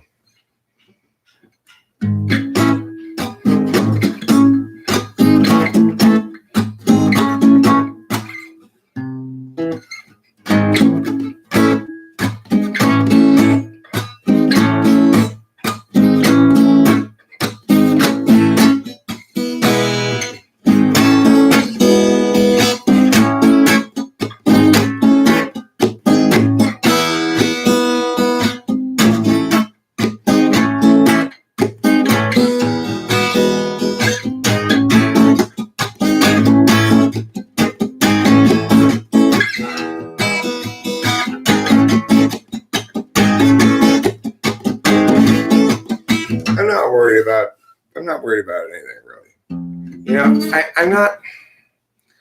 Shit happens to around me and to me and stuff goes down. I'm not interested in chasing down people to wreak justice upon them. It seems that these people who need to be checked and held to account and who need the iron fist of truth and justice and the light of day most of all shined upon them seem to kind of find me because perhaps they expect to be able to control the frame and have the light shine on them as they see fit.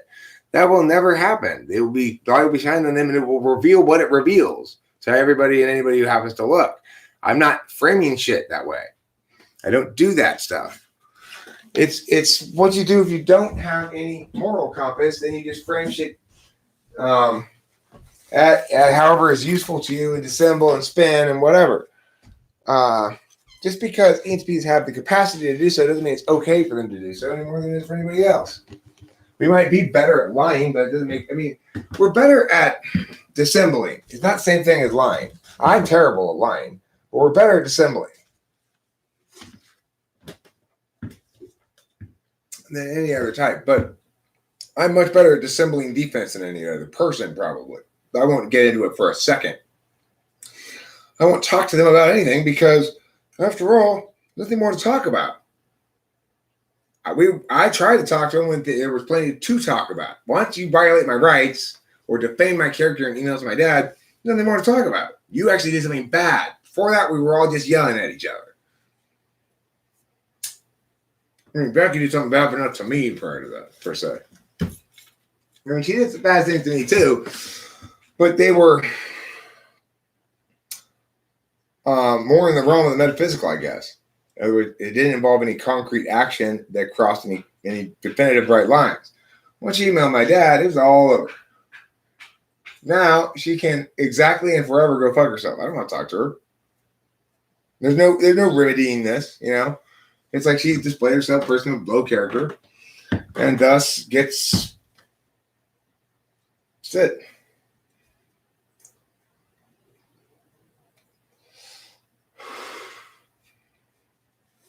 What happened? Doug Ovick. Well, what happened is Jane, who had made admin of the room, when I emailed Whereby and said, hey, my email address is not linked to my rooms here. These are my rooms. I've been in my rooms forever, and I need them to all be my rooms again. And I don't trust the admin. And then they made my shit. It's on my billing information, you know. But then what happened was I failed. I did a poor job of locking down the place when I had control over it. In other words, there was a section I missed. I should have updated. I didn't see it. I had to scroll down to see it. I didn't see it.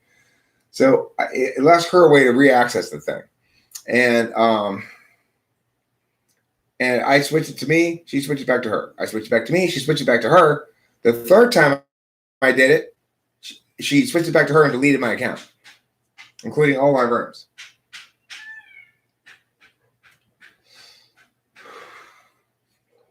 So, you know, and she's going to try to claim that she didn't do it. I mean, well, sort of tries to claim that. She came in and made the technically sort of correct statement that it wasn't she who took over my rooms. No, okay, you didn't take over my rooms. You stole them and then tried to destroy them. Or did destroy them and delete my whole account. And everything associated with my email address. That's what Jane did. And then Lightbulb saved them. Jane's hoping there's going to be uncertainty about who did this. I changed it from host Eric, from Jane to host Eric. It was the next time I went there, it was changed back to Jane, same as it would have been before, same picture, same stuff, same background pictures and stuff. I changed it back again. This time it asked me for a code, which I gave it, which I was like, okay, it's good. It's asking me for an activation code. Hopefully this won't happen again. Nevertheless, I didn't see how she was doing this, so I didn't see that part of the information I needed to change. And so she did it again. And then I found out about it when Lightbulb texted me saying, I thought you said you had control over it again. Well, I didn't, because she had re-hijacked it. So today I went and got it back again. And then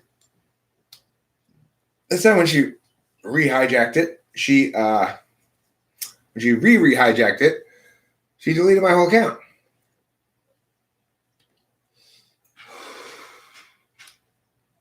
So, you know, if she thought it was going to cause me a lot of trouble, it ended up not causing me any trouble because Lightbulb had information from somebody else that, in fact, they deleted them, and from somebody who was not on the Spite Monkeys shit list, but wasn't exactly on their side either. Sort of sent a message they've been deleted. And Lightbulb jumped on it and bought them up real quick. So I still have the rooms. Lightbulb has them on her credit card for the moment, but at some point I'll take them over again.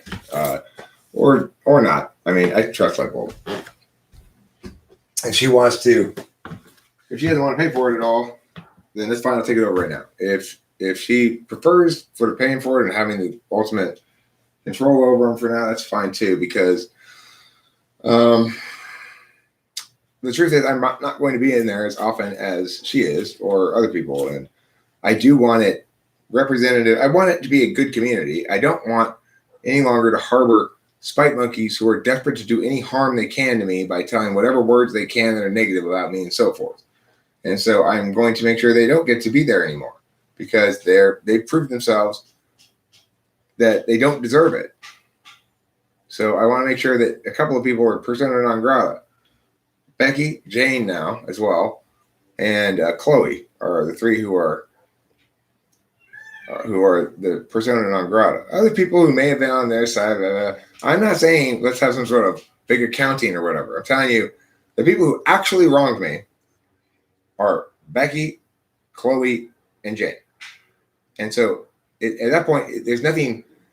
Those are the three people who put it beyond argumentation. Chloe, by getting my first Raw 1 channel deleted, did the most harm of anybody, most objective harm. Becky didn't really do any harm, but crossed some lines and proved what kind of scoundrel she is by emailing my dad, defaming things about me. Some of which were true, but some of which were false enough that you could easily enough call them lies, even if they were based on some kernel of truth. Regardless, I read them all out on the internet. The light of day does not scare me at all. Only scoundrels think the light of day is scary. There's somebody trying to shine a light on me, and I'm like, oh, you must be a scoundrel if you think that's going to work. You know. I don't. Spite monkeys, Andy. She's being spiteful. She wants to get me. Urgh! She wants to see me squirm or get my comeuppance. But she didn't understand. When you cross lines, you lose the argument at that point. It's over. No more argument. So it's win-win for me. If they would have won that successfully and I lost the rooms, well, they'd have lost them too, and they wouldn't be able to go in there either. Obviously, what Becky and Jane thought is if it can't be our den of hate, it can't exist at all. So I'm glad Lightbulb picked them up. If in fact Jane had successfully taken them over and owned them as though they were hers, it wouldn't have worked because they're stolen goods, and I would have made it abundantly clear to everybody that they're stolen goods, and you shouldn't respect this person at all. And she probably wouldn't have been able to sustain them because I would have been back and forth with Whereby saying, "This is what happened," blah blah blah. So they were in a bit of a rock or a hard place at this point. They knew that they were going to not be allowed to continue on as they had been. So what does that mean? It means they decided to destroy everything on their way out if they could. They failed completely to do so, but they managed to destroy further their own reputations and any possible claim to being correct about anything in the process, which is why I don't mind it when people wrong me in some way, because it makes any further argument with them unnecessary. If they make an actual significant rights violating wrong. Now, granted, Becky's wronging to me was not technically rights violating. If you were to consider it incurring some liability to be for defamation, it'd be a civil case. So I don't mean to misuse the word rights here. I guess technically it wasn't rights violating, but it was definitely boundary crossing and wicked by my personal ethics, is not by universal ethics. To try to turn a man's father against him is quite a spiteful act, regardless of whether the person even fully deserves to be shamed or something. To try to turn their father against them is I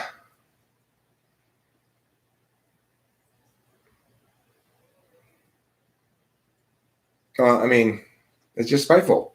It's like, here, let me see if I can cause him to experience some harm, because I want him to experience harm.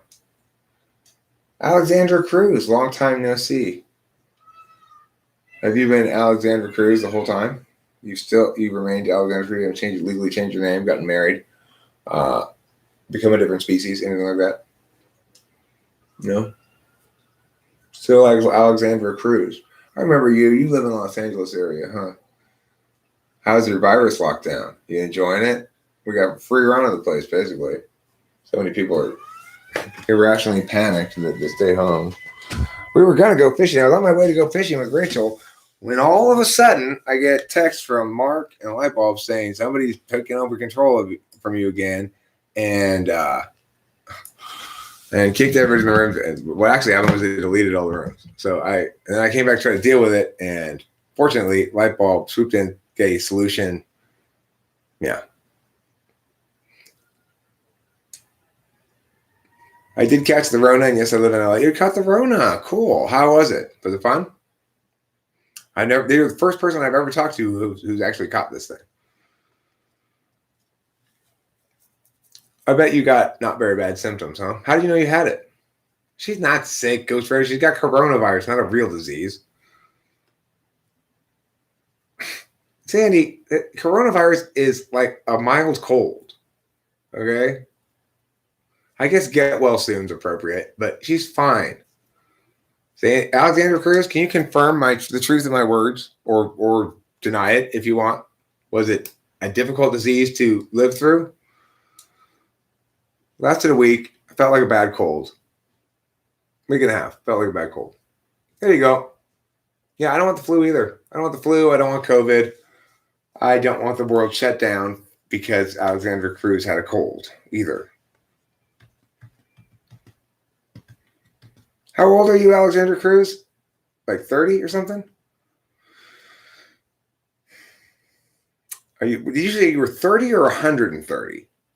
I'm not sure what you said. I was a little confused. Yeah, she's been singing that Pearl Jam song for days now. I'm still alive. I hate that song. I hate Pearl Jam. Pearl Jam's terrible. I mean, they're not terrible like Dave Matthews Band is terrible. They're just shitty. They're not terrible like Kings of Leon are terrible. It's just another shitty band that's way bigger than they should be.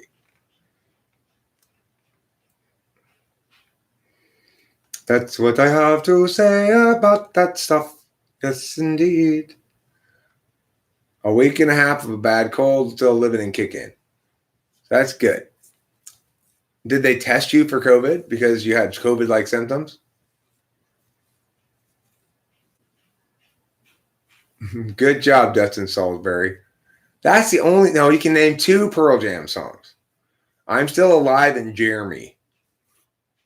Jeremy spoken. It's the fucker's self-important seriousness that's just makes me want to puke all over his face.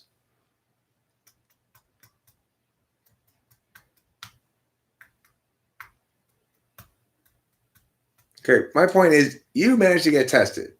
Why did you get tested? Because you went in with I see. You saw it on a website. You felt like you had some symptoms. You saw it on a website where you could drive and get tested. They did test you and you had it. How long did it take to get the results?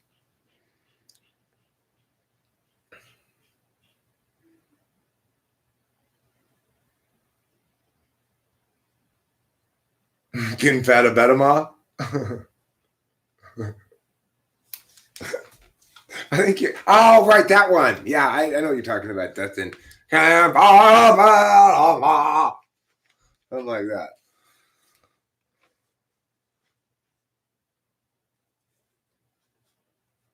Okay, so we had somebody who had a fairly severe. No, I don't know that band. Horseman Board. I do know the meters, but not metric. So we have an example here. Alex Cruz got COVID.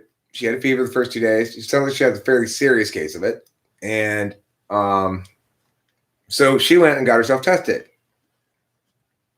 Okay. Note: the only people who get tested for COVID are those who go seek out a test themselves to get tested for COVID, independently of any doctor. And when she did that, they only had 89 tests left. My girlfriend, who went to the hospital yesterday for an ear infection and throat infection,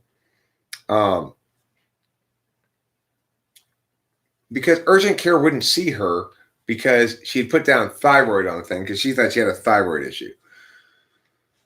But anyway, she was in the hospital for something that wasn't COVID-like symptoms, and they didn't test her.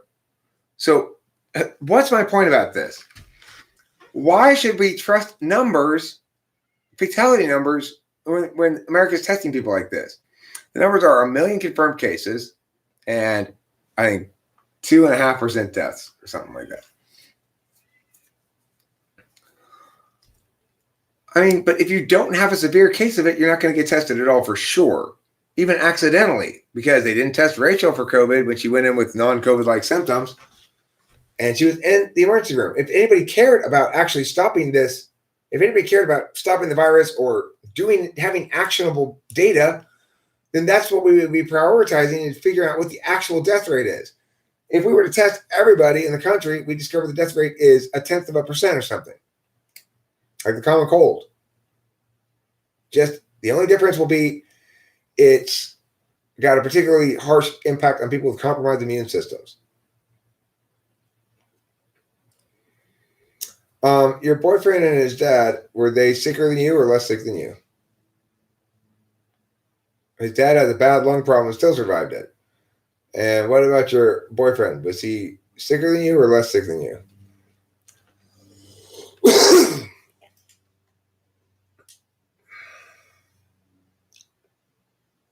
Okay, well, he is 70 and a bad lung problem. That bad lung problem is going to mean almost any kind of cold or flu is going to give him probably pneumonia.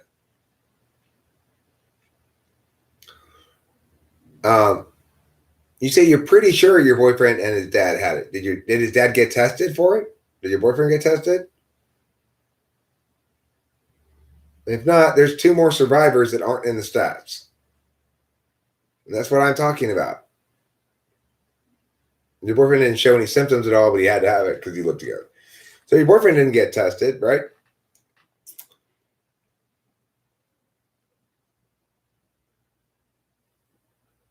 If anybody was making sensible decisions around here in the world, once they determined Alexandra had it, everybody around her would have gotten tested. Except there's too few tests. We're still quoting data from this incredibly horrible data gathering protocol as though it were meaningful and scaring people with lies as a consequence. You know?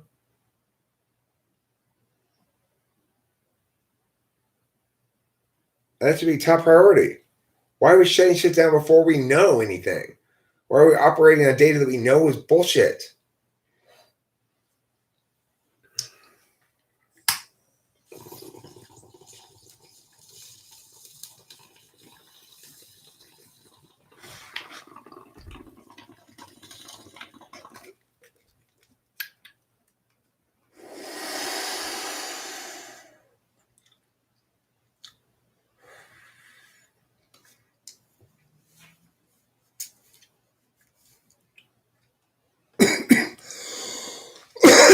I mean, the thing is, I think I've had it too. I think Rachel's had it too, but I have no way of knowing. I was sick when I got back from Hawaii for about a week and a half. I had fever, had cough, had sniffles, all the normal cold symptoms. Was it COVID? I could easily enough have gotten it on the plane or something, you know? What about the bats? What did they do? Did they give us COVID? Don't eat bats, obviously.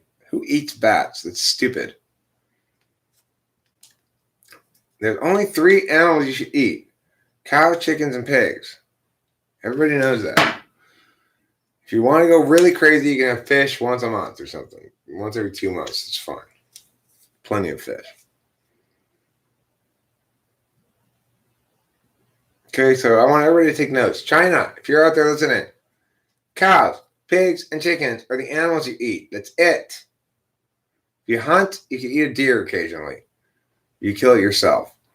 Don't order venison in a restaurant. You're just being snobby and it's not as good as beef. Truth. I'm spitting the truth today, friends. I'm not sharing lies today. They can eat pigs too. I don't care.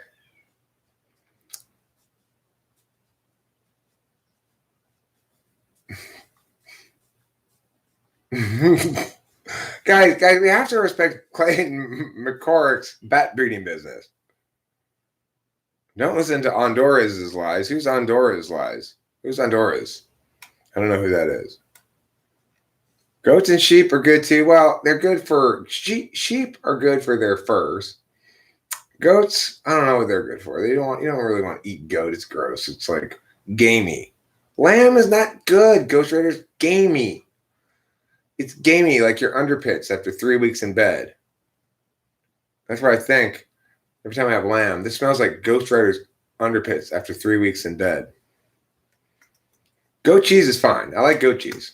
Okay, that's what goats are good for. They produce good goat cheese. Sheep are good for shagging. Sheep are good for, if you were to lie in bed for 3 weeks without showering, and I were to smell your pit, it would be exactly like eating goat. It smells like eating goat, I'd say.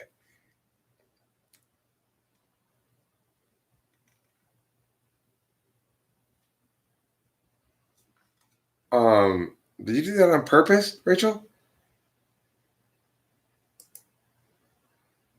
She just put I shower daily, though.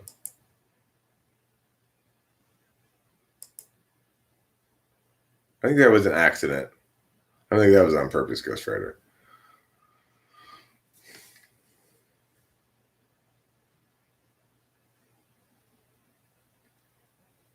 Yeah, that's what I thought.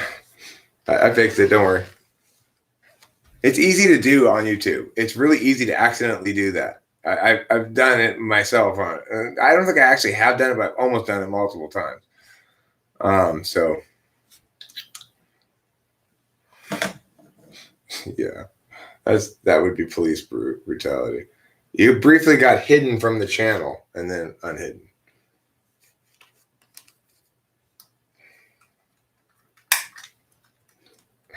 Yeah.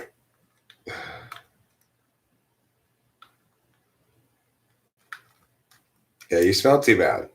I told you need to not lie in bed for 3 weeks straight. Yeah, how did that feel, Ghost Rider? Now you know. Don't mess around here. You'll be rapidly hidden and unhidden. This lighter, I need to turn it up higher.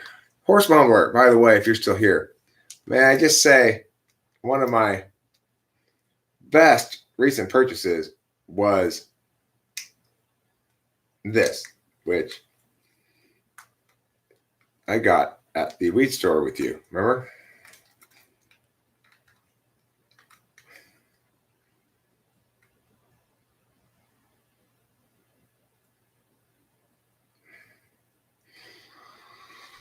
She didn't have enough energy to wash her hair for 2 weeks. Well, I wouldn't have enough energy to wash my hair for 2 weeks either. How pruny would you be after 2 weeks in the shower, Alexandra Cruz? Misplaced modifier humor. Do you love it? Do you love the misplaced modifier humor?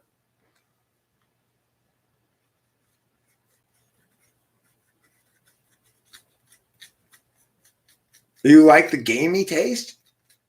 No, I don't think COVID is fake news. I think it's an example of what happens when the wrong arguments are winning the argument. So it's like nobody knows how to argue against, but it'll save lives. It's weird. I can't operate those things either, Dolan. Just give up on it. Overhyped? Sure it is. It's a little button down there. What are you supposed to do to it? All you can do is push it over and over again. Why won't you work? I'd say. Yeah, I'm with you entirely, Doug Ovek. I just don't think I definitely don't think this is being orchestrated by some evil mastermind or group thereof. I don't think this is purposed by anybody in order to shift society to be more like, yeah. I think this is an example of one. It's like the pendulum swinging way too far one direction and everybody needing to adjust with the proper arguments. It boils down to what words are being used. How are things being justified? The reason it's important to stay home is because, hey, you leave, you could kill somebody. You'd be responsible for somebody's death. Okay, we need to address that narrative. It's going to win continually until somebody gets it out in the public that narrative is scandalously evil. Because, of course, we're not responsible for people with compromised immune systems avoiding getting a virus that is flying around the world at maximal speed. If anybody's responsible to preserve their own well-being from the harms of this virus, then it's the people with the compromised immune systems. When you have a situation, a lot of times, most of the time in society, we justify concentrated harm. We do concentrated harm. We justify it with diffuse good. Well, we're going to raise taxes on the rich again, even though there are few people and they already pay way more percentage of taxes than other people. We're going to raise taxes on them again. And we justify it because we go, well, we're concentrating harm to these few people, but everybody else benefits. That kind of argument is bullshit in general, because that concentrated harm can always be you get to be the concentrated. It's just another shape of utilitarianism. Later, Doug Ovek, nice to talk to you. You're right if you agree. And you G to G. You got you G to G and you L8 R.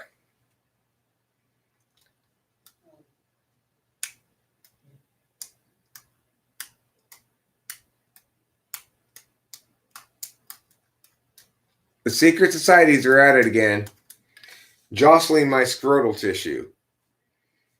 I say, hey, You stop that, dominant elites. I need a dog named Pork Chop. Oh, Doug does.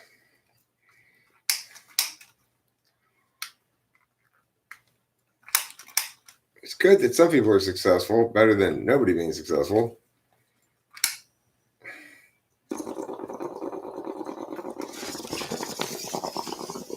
I mean, like, let's say I do have privilege in some sense. If you're talking about privilege, it always be framing in terms of how can these other people have privilege too? Not how can we take privilege away from you? It's like the problem with income equality is, I guess, that poor people are too poor. It certainly isn't that rich people are rich. That's not a problem, but it's treated as though it were. Poverty is a problem. Wealth is not. People act as though there are finite resources that are being distributed by some central organization like the government. That's not how it works, morons. The reason we've lost all this wealth is because wealth represents people doing useful things for each other. It's the fungible form of beholdens. If you help me move, then I have to help you move next week, because otherwise you'll be like, hey, I helped you move. So that's beholdens. Money makes beholdens fungible. New wealth is created in the world every time somebody does useful work for another person. I don't like the way that I need to study it more, but I want to study more the way in which the government gets that currency that represents the work that all the people do in the country, the increased wealth of the country that is caused by that work, because wealth fundamentally is a metaphysical. It's metaphysical first and physical second. How is that being introduced into the economy? And if we have maybe a better way of doing that, because the Federal Reserve is always pumping more money into the economy because the country's always getting wealthier because people are always doing useful things for each other.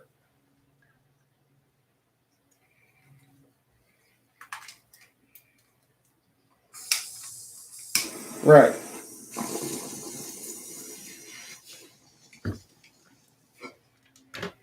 And the other thing is income inequality is only really meaningful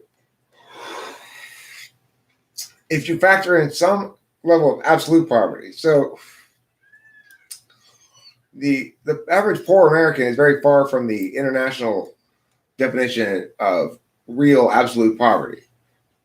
So the fact that there's a big gap, like the problem with income inequality arguments is the reasoning behind them works just as well if one guy on your block's a millionaire, and everybody else on the block has $100 million.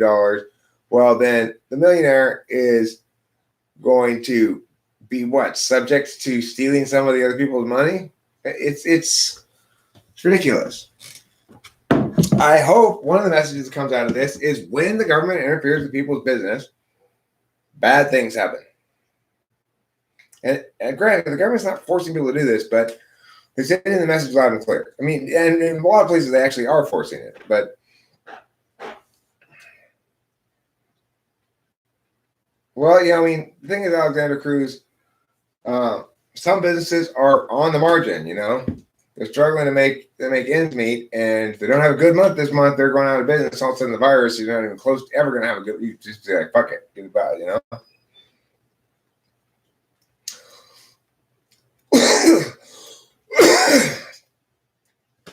Look, we're best empowered collectively when we're best empowered individually to attain our own outcomes.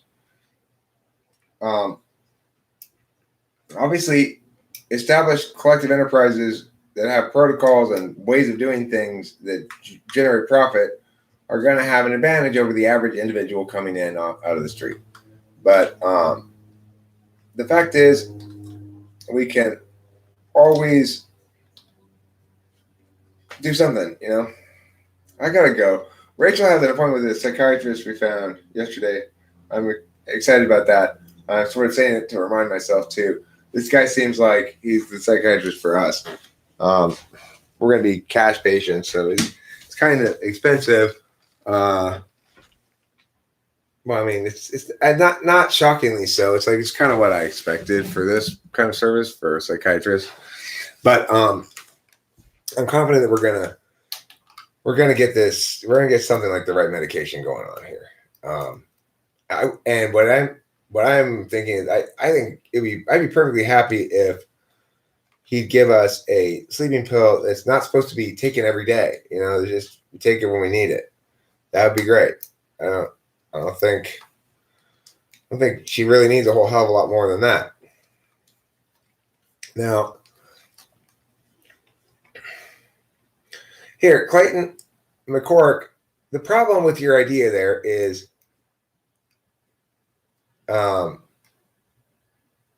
when there should be a natural infusion of more currency into the market to represent the increased total amount of wealth in the world that grows as people do useful things for each other.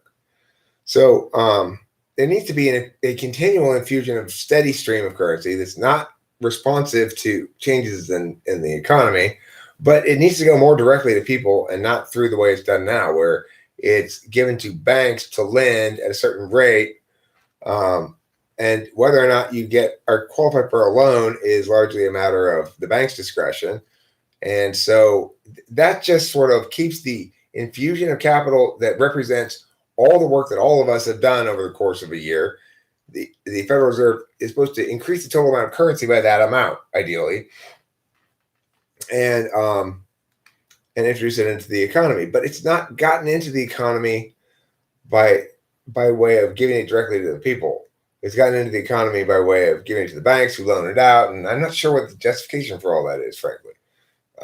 I need to look into it more. I need to understand the mechanics of this, why it's done this way, how, why we can't do it some other possible ways, and I need to have a conversation with an economist, frankly.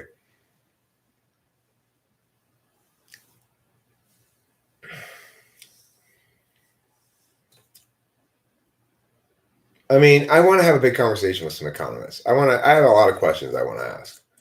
Like, what would happen if instead of the bank loaning that out, however total much currency is added to the economy each year, that gets sent as checks directly split up to every, say, adult American? Why not? What would happen? Like, what would happen to the banks? What would happen to the value of the currency? Would it create inflation? I want to understand why we don't do that. I'm not saying there's not a good reason. Okay, but here's the thing. A UBI is very different than what I'm talking about. What I'm talking about is doing what we're currently doing all the time. Federal Reserve's pouring money to the banks to loan. Why is it giving to the banks to loan? I'm quite sure that maybe there's a good reason. I could be convinced. I don't have a position on this clearly yet. I need to learn more. I want to know what is the reasoning for that. Why is it that the Federal Reserve loans money or gives money to the banks to loan as a way of getting that money into the economy instead of something else? Okay, but that's not a UBI, Angantyr. Because the thing is, the reason the Federal Reserve gives to the banks isn't because it wants them to have a universal banking income. I mean, is it a UBI now for banks except replace basic with banks? It should be basically.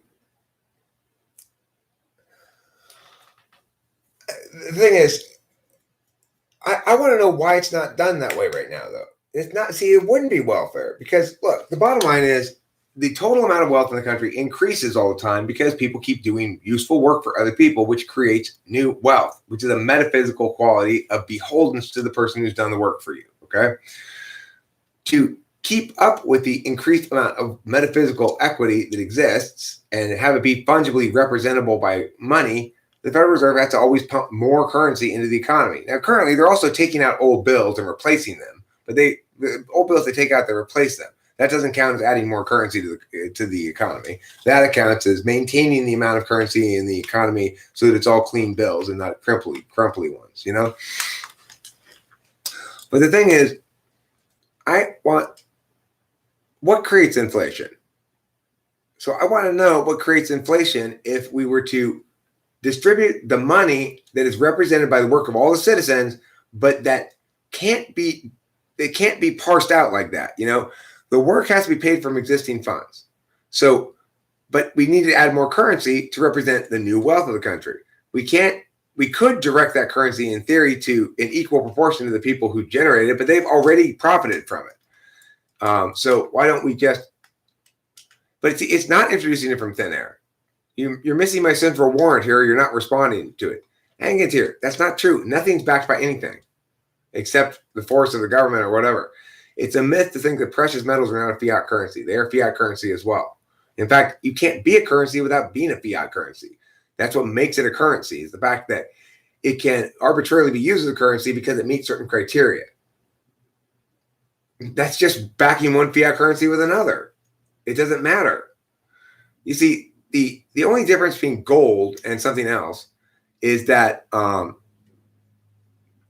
gold is the most natural currency. There's a finite amount of it. It's not very ample. It's unusually soft, and it has other qualities that make it distinct from others. You can't counterfeit it. Okay, well, gold has some intrinsic value, some, but very little, like for fillings and other things like that. But most of its value comes from its being gold. Almost all gold is used for non-instrumental purposes, except things like jewelry and stuff, which naturally occur when something represents wealth. Now, people also have shirts on with currency on them, and maybe not actual currency, but the point is, gold makes a natural currency. But at the end of the day, if you could counterfeit it, it wouldn't be worth anything anymore. Rarity is critical, and counterfeitability is critical to be a currency. In the best currencies, the acquisition of it is linked directly to the acquiring of it, whether it be a cryptocurrency where you metaphorically mine it or gold where you actually mine it.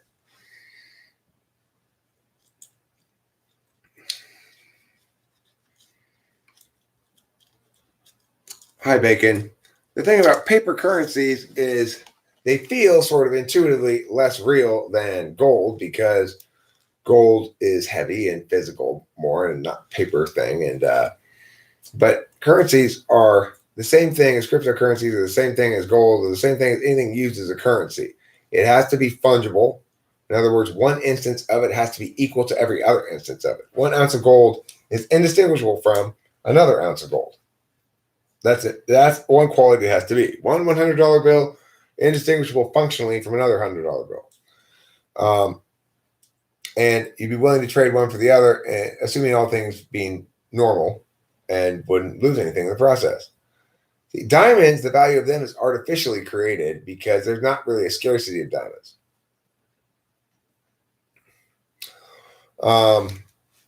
But I guess some kinds of diamonds, occasional, it's like, and the thing is, diamonds are not fungible in that fashion.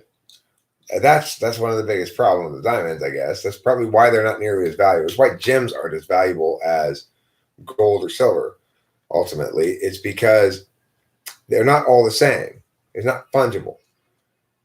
If I want 1 ounce of gold and I get 1 ounce of gold, I know exactly what I've gotten. If I get 1 ounce of diamonds and I've ordered 1 ounce of diamonds, if I get a single 1 ounce diamond that is perfect, crystal clear, whatever, all those vary.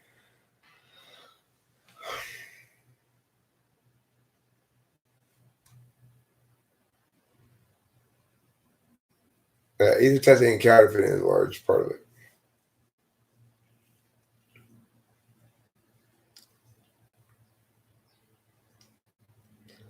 No, it's not based on the subjective interest of the members in an exchange. In other words, it's fungible if, well, I guess you could say that. It's fungible if the subjective interests of everybody who encounters that thing are not met better by one instance of it than another. So, in other words, because nobody subjectively prefers this bag of Starbucks coffee over the identical bag of Starbucks coffee behind it on the shelf.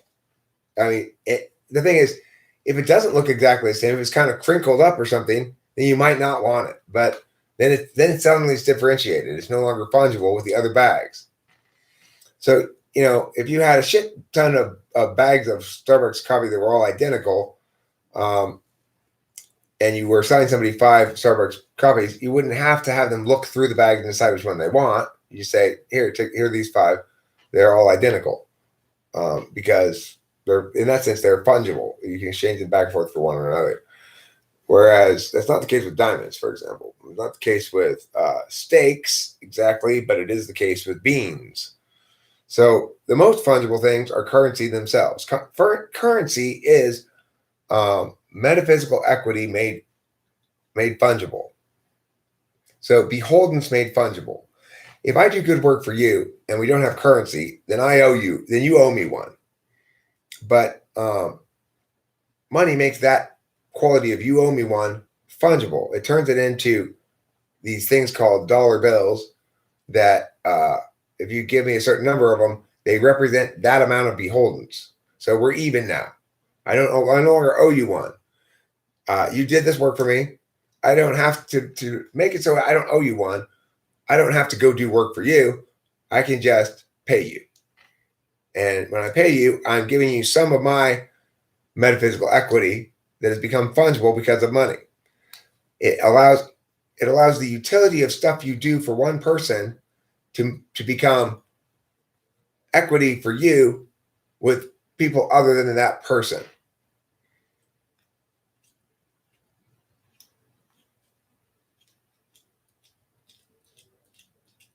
Right. Bacon, you're right.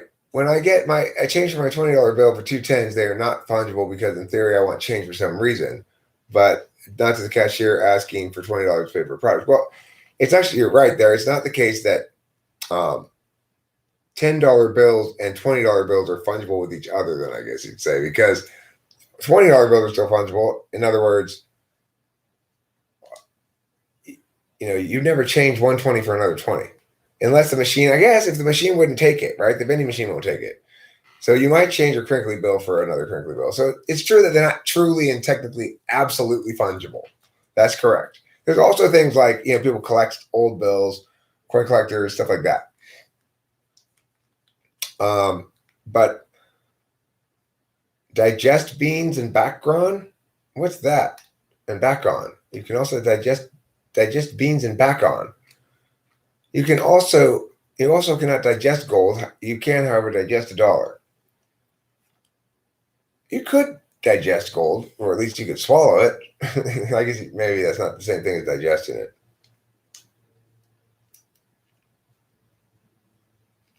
Maybe. Okay, I've live streamed long enough. I'm going to stop live streaming now. Thank you for being here. I'm glad this whole shenanigans resolved itself here before. I don't have to stress about it anymore. It's like, I wanted to go fishing.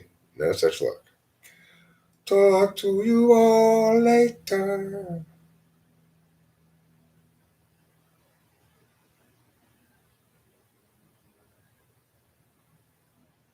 What do you mean? Gold doesn't need to be clean? That's a strangely constructed sentence there, Horse Fumbler. I'm not sure what's what. Things that aren't gold don't shine, just don't shine like gold, and don't need not to be cleaned like gold. I see. Never mind. I do understand now. Yeah. Right. In second example, cashier sees the 2 10s and the 120 is fungible. So if we were talking about the objects themselves rather than the person's perspective, would it be the case that money is really fungible? Well, people generally, that's the other quality of currency, by the way. Things that make good currencies are easily dividable. But that's one problem with gold. It's not so easily dividable as money. Anyway, goodbye, goodbye, goodbye, goodbye, goodbye.